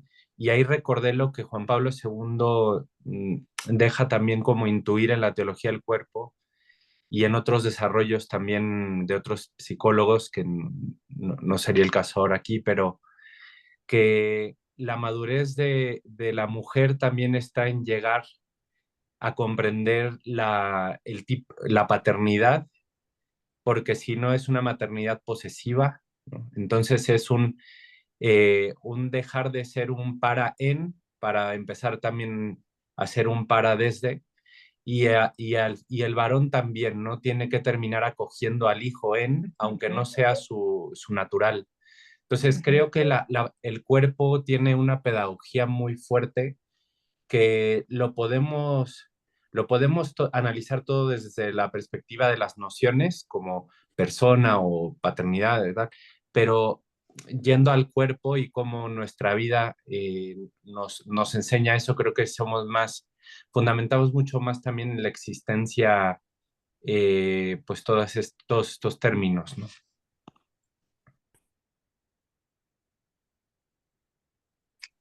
Susana, adelante. Gracias, padre Javier. Muchas gracias. Muy interesante. Yo, de todas maneras, cuando pienso en la palabra esponsal, tengo que estar continuamente al juego entre los dos significados, porque, por ejemplo, a veces identificamos esponsal como la entrega al otro de manera esponsal, ¿no? Pues, yo qué sé, la conyugalidad es una forma, el celibato, la entrega, pues es otra, ¿no? Pero siempre estás pensando en ese modo entrega, ¿no? Eso es una acepción de la palabra esponsal. Pero luego también hay... Luego también hay gente que a lo mejor no desarrolla, como decía ahora el padre Javier, esa fertilidad o esa llamada a ser madre, o a veces no puede adquirir un compromiso que le lleve a una entrega así, de esa manera. Entonces, yo qué sé, una niña, una persona, yo qué sé, con una deficiencia, yo qué sé, ¿no? O sea, que a veces esponsal es también simplemente lo masculino frente a lo femenino. No sé si me explico.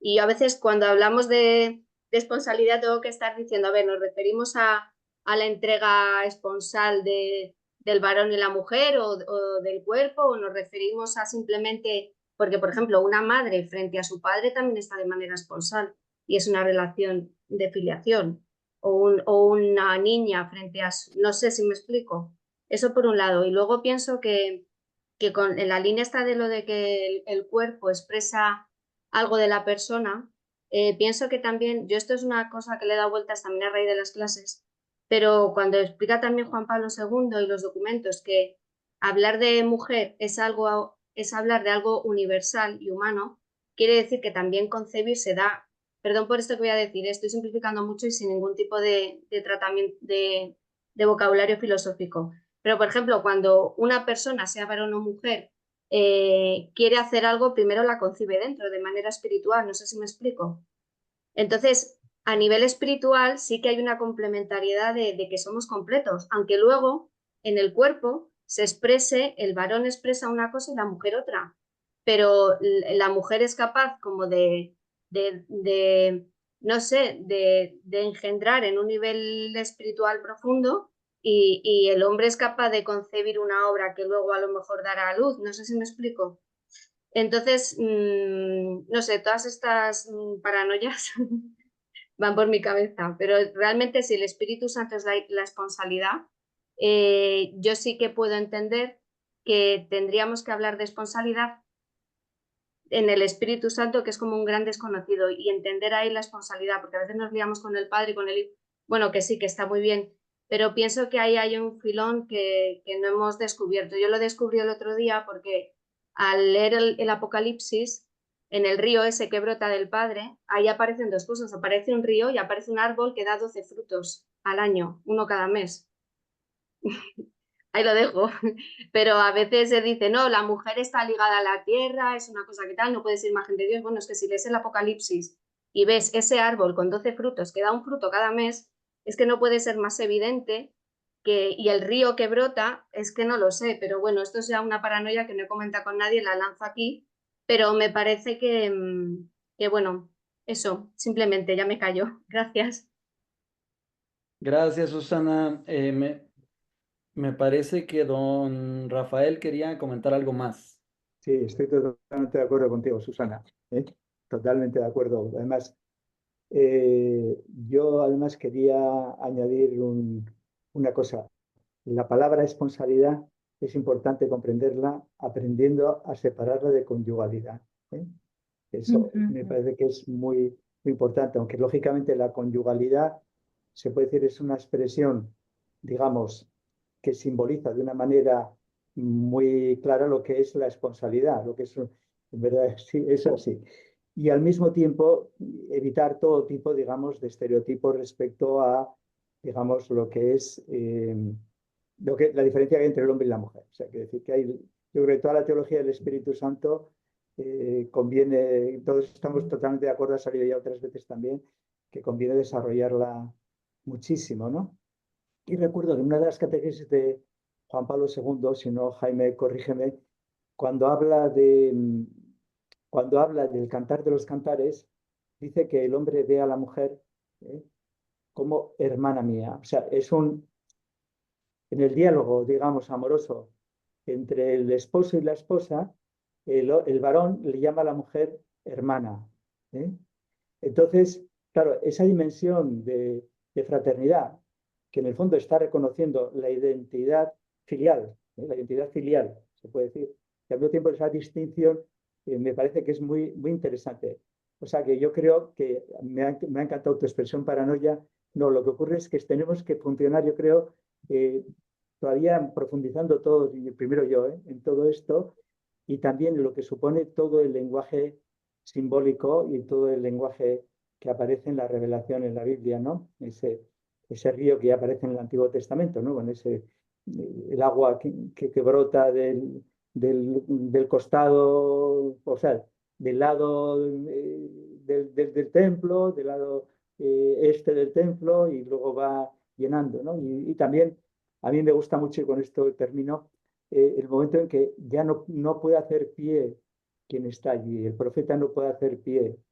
El profeta, hay un momento en que le lleva la corriente. Yo creo que todo lo que sea dejarse llevar por el Espíritu Santo, y todo lo que sea también profundizar en el Espíritu Santo, a todos nos va a ayudar mucho. A mí, el primero. Muchas gracias por lo que habéis dicho. Gracias, don Rafael. Padre Jaime. Sí, quería decir bueno, porque como esto es lo último, empiezo por aquí, luego digo algo que quería decir antes. Estoy de acuerdo en esto que señala Susana y que insiste Rafael. Solamente hago ver que es toda una novedad teológica, ¿vale? Y por eso yo en la presentación decía, ¿existe la esponsabilidad en la Trinidad? Y la mayoría de los dogmáticos dirían que no, que existe se revela como padre, como hijo, pero la esponsabilidad en la Trinidad, ¿dónde está? Se revela Yahvé como esposo ante la creación, Cristo como esposo, o sea, esposo de Israel, esposo de la Iglesia, pero dentro de la Trinidad no existe esponsabilidad. Y esto, pues alguien que ha roto un poquito, digamos, este paradigma ha sido el cardenal Ouellet, estudioso de Karol Wojtyła. O sea, Juan Pablo II no va tan lejos, pero el cardenal Ouellet, Marc Ouellet, leo textualmente lo que dice. Dice, el espíritu es el amor nupcial, así como el padre es el amor paterno y el hijo es el amor filial. Engendrando al nupcial. Dios es amor engendrado que responde al Padre según su modo filial, reconociendo en él su origen y su fin. Y Dios es amor que procede de la reciprocidad consustancial entre el Padre y el Hijo como tercero, que es amor comunión. Y por eso el amor paterno y filial se convierte en nupcial por la acción del Espíritu Santo. Entonces, quiero simplemente decir esto, que afirmar la existencia de la esponsabilidad dentro de la Trinidad es algo que no hace, por ejemplo, el catecismo, ¿no? Pero yo creo que se puede hacer. Y bueno, Ouellet cita a von Speyer, que era la que escribía como Baltasar, y bueno, concluye algo muy parecido a lo que enseña Blanca, de que María no es la esposa del Espíritu, sino que la figura trinitaria de la mujer, pues se ve en el Espíritu Santo, etc. Entonces no es Blanca la única que lo dice. Esto a raíz de lo último. Pero luego me quedé dando vueltas a lo que decías, y a lo mejor ya me lo habéis escuchado alguna vez, sobre, por una parte, lo que tú decías de ese ser dual llamado ser triádico y la anotación de Luis Fernando de la relación constitutiva. Juan Pablo II dice que la sexualidad es constitutiva de la persona. Y yo interpreto que si la sexualidad es constitutiva, las relaciones mediadas por la sexualidad son también constitutivas, no son solamente accidentales.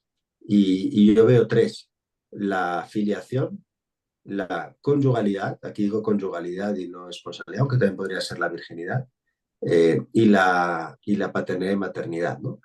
Y como decía el padre Javier, pues si vemos el orden de la vida, primero se nace hijo, se aprende a ser esposo y esposa y se convierte uno en padre y madre. Entonces a mí me gusta decir que la diferencia sexual es don, la paternidad y maternidad es tarea, ¿no? Así que el hombre nace y su masculinidad es un don, la mujer, su feminidad es un don, es hijo, es esposo, es hija, es esposa, y la tarea de la vida es que el varón se convierta en padre gracias a la mujer y la mujer se convierta en madre gracias al varón. Y de esa manera estas relaciones son constitutivas y tiene un orden que es no solamente cronológico, tiene un orden hasta espiritual, ¿no? Y estas relaciones constitutivas son indisolubles. No solamente el matrimonio es indisoluble en la Iglesia, sino que también la filiación y la paternidad son indisolubles porque forman parte están en el orden trascendental de la persona. Te han sellado, porque si el cuerpo es expresión de la persona, las relaciones mediadas por el cuerpo sellan a la persona. Y por eso, lo dice Paul en alguna parte, nadie es ex hijo. Bueno, pues nadie es ex padre, nadie es ex madre, nadie es ex marido o ex mujer desde esta perspectiva, porque ha tenido lugar el don del cuerpo, que es expresión de la persona, y esas personas han quedado de alguna manera selladas. Y por eso yo hablaría de relaciones constitutivas y señalaría que son estas tres: filiación, responsabilidad, que puede ser virginal o conyugal, y paternidad y maternidad, que pueden ser también biológicas o espirituales. Gracias. Padre Jaime, de lo que estás diciendo, yo tendría una objeción. O sea, si estamos hablando de relaciones en el orden del ser, pues por ejemplo, alguien que es padre de embriones fecundados que están en un congelador en el hospital, que son miles o millones, ¿no? Pero bueno, el que es padre ha de ser solo de 30 o 40, ¿no? O no sé cuántos, ¿no? Mi pregunta es si eso es en el orden del ser, esa paternidad. Es decir, yo creo que cabe una paternidad en el orden del ser, pero no es la biológica. Habría que hablar de una paternidad espiritual y entonces explicar por qué esa paternidad, o sea, cómo se configura esa paternidad en el orden del ser. A mi entender, una relación en el orden del ser tiene que estar constituida por el amor y por la expansión ontológica. O sea, la relación es una especie de como de expansión ontológica de la intimidad humana, ¿no? Bueno, sin más, dejo ahí el No, asunto. entiendo y no, bueno, hay que matizarlo, ¿no?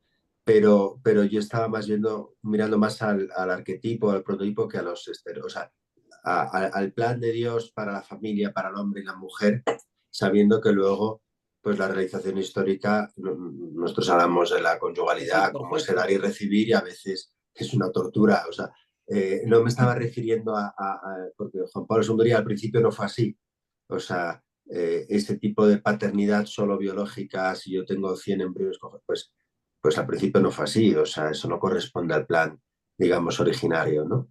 Pero bueno, todo esto hay que matizarlo un poco, ¿no? O sea, lo que quiero Tal decir vez, es que pasa a ser una relación en el orden del ser, y debería ser también en el orden psicológico y en todos los órdenes, ¿no? Pero hay que pensarlo y matizarlo. Yo diría sobre esto último solamente, al principio no fue así. O sea, no existía.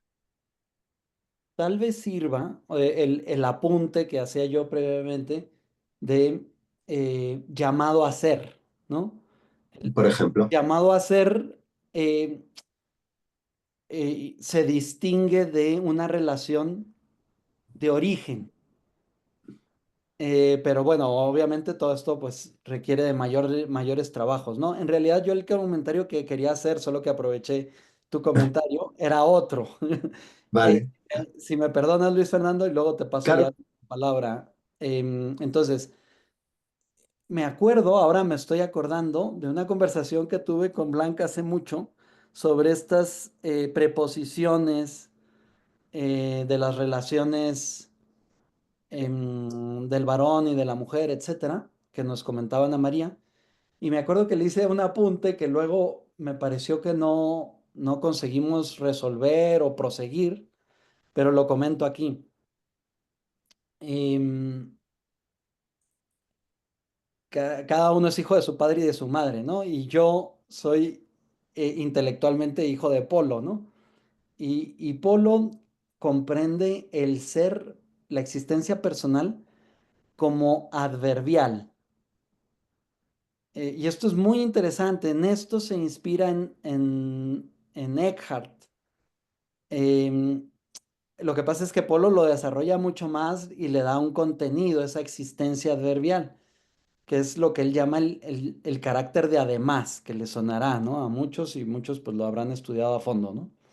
El carácter de además. Además, dice Polo, es el adverbio que indica pura adverbialidad. Yo no soy lingüista, pero le he preguntado a lingüistas y confirman eso que Polo dice, ¿no? Es el adverbio que indica pura adverbialidad.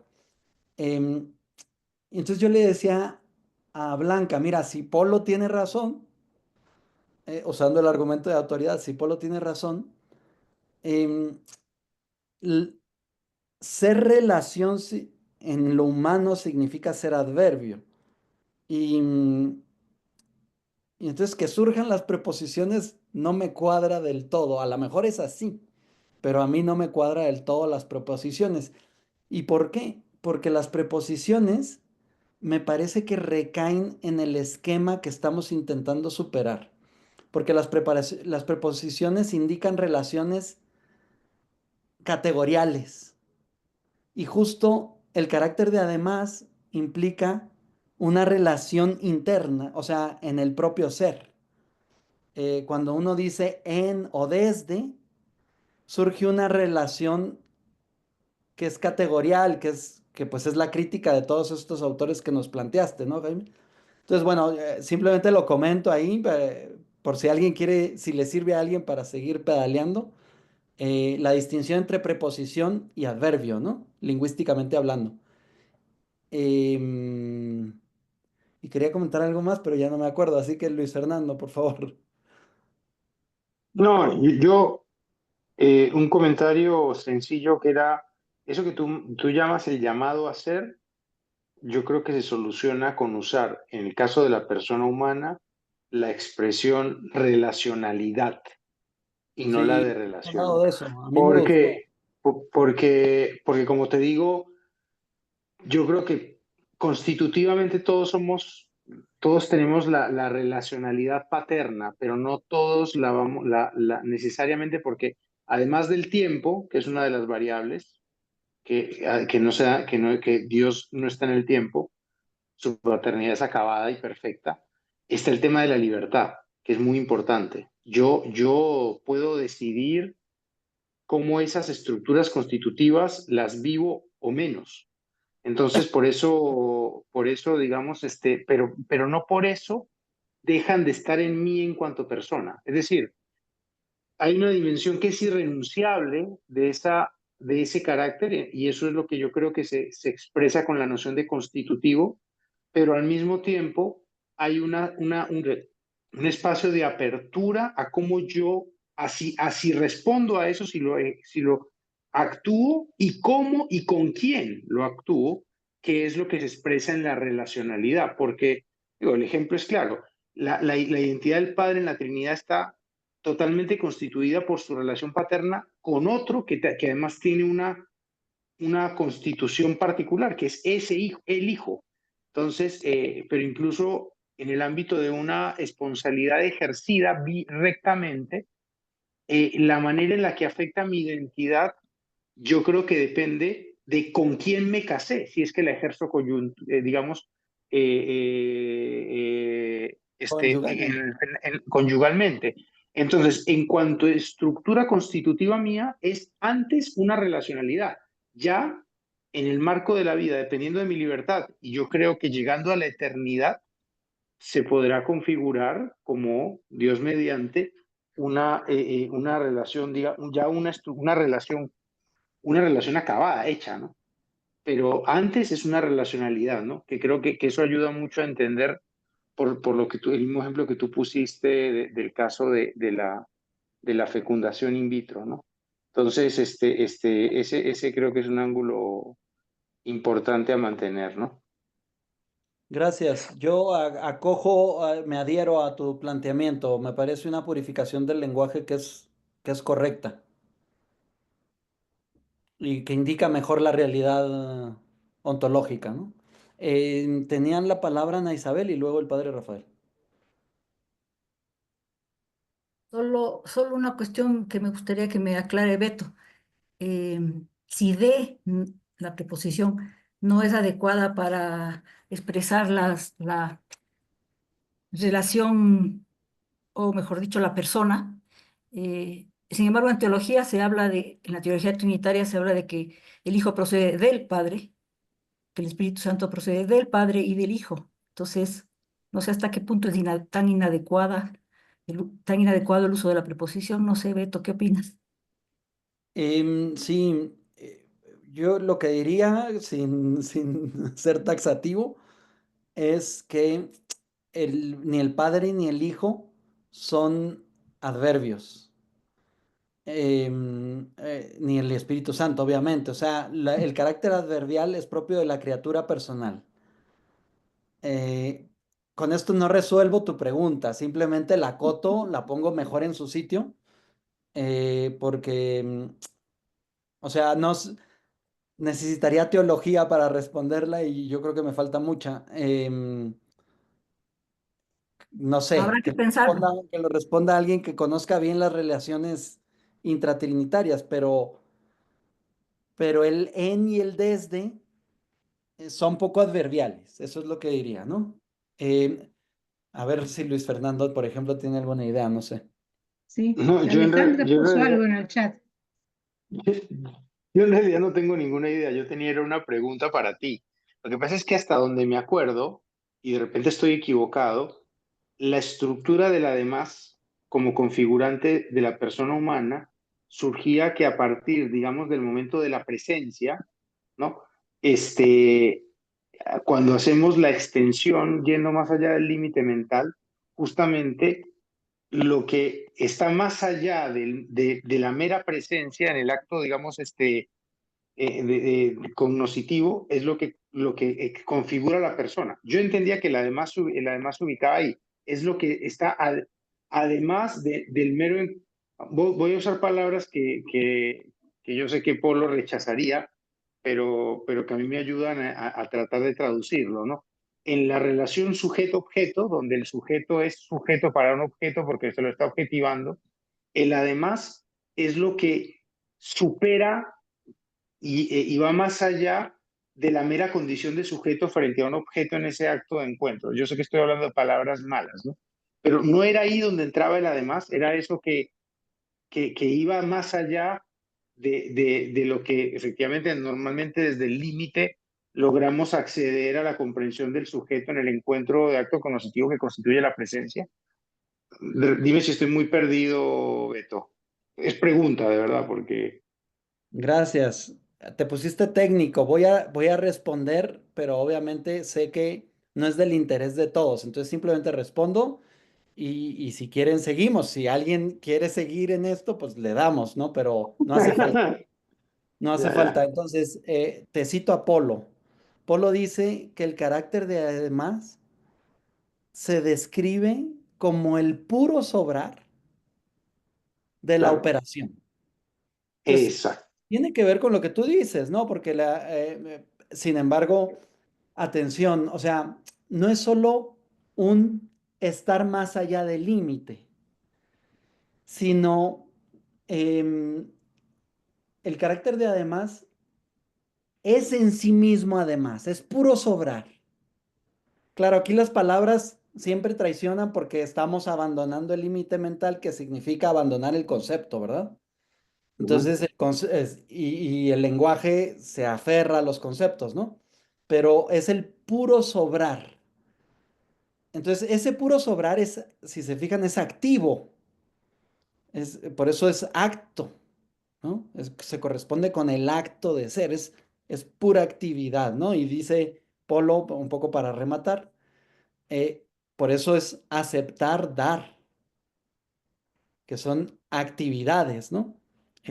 Bueno. eh, Me parece que se Gracias. Isabel primero y luego Ana María.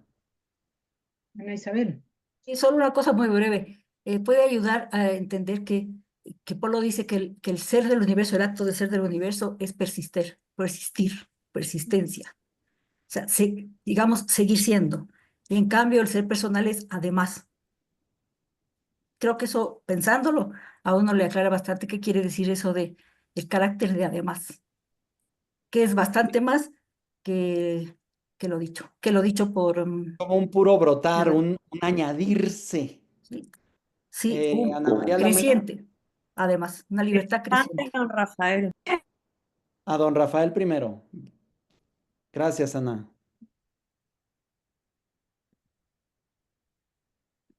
Y si les parece, vamos terminando porque se nos acaba el tiempo, ¿no? Don Rafael, su micrófono. Sí, no, quería decir que si quiere hablar la que aparece como antropología dialógica, que yo le cedo Mi turno. ¿Cómo te llamas? No, yo me llamo Ana, pero que a mí no me no sé por qué aparezco así, pero bueno, que a mí no me Bueno, importa, Ana, no tengo Ana, prisa. Es que yo toma tú. no, da No, igual. pues bueno, mira, yo lo que pienso es lo siguiente. El además supone un origen en alguien que me ama incondicionalmente. Yo solo puedo tener ese sobrante, se puede decir, si alguien me ama incondicionalmente. Entonces, la esponsabilidad en cuanto a alianza tiene un padre que ama incondicionalmente, bueno, y con el padre también ama el verbo y con el padre ama también el Espíritu Santo, a esa criatura humana, ¿eh? A cualquiera de los seres humanos, en el momento que cuando empieza a ser ser humano, o sea, es decir, cuando es un individuo, empieza a ser un individuo distinto del padre y de la madre, etc., ahí hay un amor incondicional. Y ese amor incondicional es la fidelidad de Dios, la fidelidad amorosa de Dios por el hombre, por el ser humano. Y entonces, a partir de ahí, podemos hablar del además. Y efectivamente, en el además está la dimensión donal del ser humano. El ser humano es el dar y el recibir. ¿Mm? Entonces, desde la perspectiva, digamos, teológica, por decirlo así, bíblica, la alianza es una expresión, a mí me parece, teológica de gran alcance para comprender esto de lo que estamos hablando. O sea, Dios ama siempre. Dios ama incluso a quien se condena, por decirlo así. ¿Mm? Y lo ama de tal manera que no le obliga a amarle. ¿Eh? No le obliga a corresponder. Porque si le obligase a corresponder, ya se puede decir que estaría destruyendo la relación de amor con el ser humano. Ya sería un secuestro, por decirlo de algún modo. Estoy utilizando un lenguaje un poco caótico, me vais a perdonar todos los... Pero quiero decir que es que desde esa perspectiva de la responsabilidad y de la alianza y de un Dios que siempre ama, que es siempre fiel, la palabra fiel habría que profundizar en ella también, entonces podemos entender mucho mejor todo lo demás. Es más, yo pienso que incluso en relaciones como pueden ser la amistad, tenemos modelos, nuestro modelo es Jesucristo, nuestro modelo es Jesucristo que nos llama amigos y que da la vida por los amigos y que hasta el último momento intenta que Judas vuelva otra vez a despertar en esa amistad. Puede haber amistades para toda la vida, puede haber amistades eternas también, perdón que utilice esta expresión. Entonces, nosotros tenemos un origen y tenemos un modelo, el modelo trinitario, que nos ayudaría a ir mucho más lejos. Yo diría, perdón con esto, que soy un fan de Polo, aunque cuando yo era alumno de la universidad, el pobre don Leonardo estaba con una depresión terrible y no pude disfrutarlo mucho. Yo creo que lo que superaría el además de Polo es plantearnos esto hasta el final, sin más. Y aquí me callo porque no quiero quitaros ni un segundo más y sobre todo a ti, Ana, que estás ahí. Gracias, don Rafael. Ana. María. Ana, Yo solamente quería quería el decir... padre Rafael que te presentaras, así que aprovecha. que yo me presente, Pues un pues yo poco para que te estoy aquí. conozcas, se ve que no te ubica. No sé ni cómo definirme, porque me puedo definir como que yo no soy ni teóloga, ni antropóloga, ni filósofa. O sea, soy una advenediza que está aquí aprendiendo. Simplemente soy eso. Que conocí a Blanca Castilla de Cortázar y ella me invitó a participar por unos trabajos que estoy haciendo yo de divulgación, de modesta divulgación didáctica de algunos aspectos de la metantropología de Polo y algunos aspectos de la teología del cuerpo. Por eso estoy aquí. Pero yo lo que quería decir es que lo que yo he entendido de lo poco que estoy estudiando, que estoy viendo de la teología del cuerpo, es que San Juan Pablo II habla de la esponsabilidad como atributo. Y me parece que eso es bastante relevante, en el sentido de que yo creo que por ese atributo, lo he puesto ahí en el chat para no enrollarme mucho, ¿no? Como yo lo explico. O sea, que por medio de ese atributo lo que hace el cuerpo es expresar el don de sí. Es decir, la persona es dar, aceptar y es don, pues lo que expresa es el don de sí de la persona, ¿no? Y entonces, yo creo también que hay una relación muy intrínseca entre individualidad y esponsalidad, porque, o sea, lo que hacen es configurar el misterio que la persona somos. Y entonces lo que hacen es mostrar, o sea, el carácter transversal y trascendente de la persona, cómo se apropia de lo humano, y se apropia de lo humano por su estructura individual y por ese atributo de la esponsalidad. Eso es lo que quería decir respecto a la esponsalidad. Y luego respecto, ya que soy filóloga, Beto, pues mira, las preposiciones tienen mucho que ver con los adverbios, porque resulta que las preposiciones son adverbios en su origen, ¿vale? O sea, toda preposición, al menos en las lenguas indoeuropeas, es en su origen un adverbio, que adquiere un carácter sintagmático porque se une intrínsecamente al significado de un determinado sintagma, y ahí es cuando se convierte en preposición. Pero todas las preposiciones en su origen son adverbios, ¿eh? Entonces, claro que tienen que ver. O sea, existe el adverbio dentro, pero dentro, si se une profundamente al significado de un sintagma, se convierte en dentro de. Yo estoy dentro de casa, es decir, estoy dentro. ¿Vale? Entonces, los adverbios y las preposiciones, claro que tienen que ver. De hecho, las preposiciones configuran sintagmas adverbiales, no configuran otro tipo de sintagma. Solamente quería decir eso. Muy bueno, muy bueno. Me sirve. Voy a darle vueltas, Ana. Y si no, Interesante. Muy interesante, gracias. sí, me encanta. Beto, ¿vamos terminando? Creo que sí, es tiempo de terminar, padre. tiempo. Dinos unas palabras que nos lleguen al corazón. No, bueno, no va a llegar al corazón, pero me he quedado con esto que dice Ana María. La esponsalidad como atributo es del cuerpo. Pues el cuerpo tiene un atributo esponsal, pero no de la persona. O sea, la persona tiene una estructura esponsal y por eso el cuerpo tiene un atributo esponsal. Pero nada, yo lo que quería decir, que he mandado en el chat el tema de las preposiciones de Blanca, y lo he mandado como imagen porque como estaba en griego, si lo copiaba y pegaba se perdía. Para dar revueltas. Y nada, yo lo que quería decir es que ya a estas alturas, ojalá todos vayamos pensando, porque lo que queremos al final de este curso, 24-25, es hacer como un índice de, si nos vemos en el 27, todo esto en manos de Dios, por supuesto, pero si nos vemos en el 27, poder hacer un volumen sobre la esponsalidad.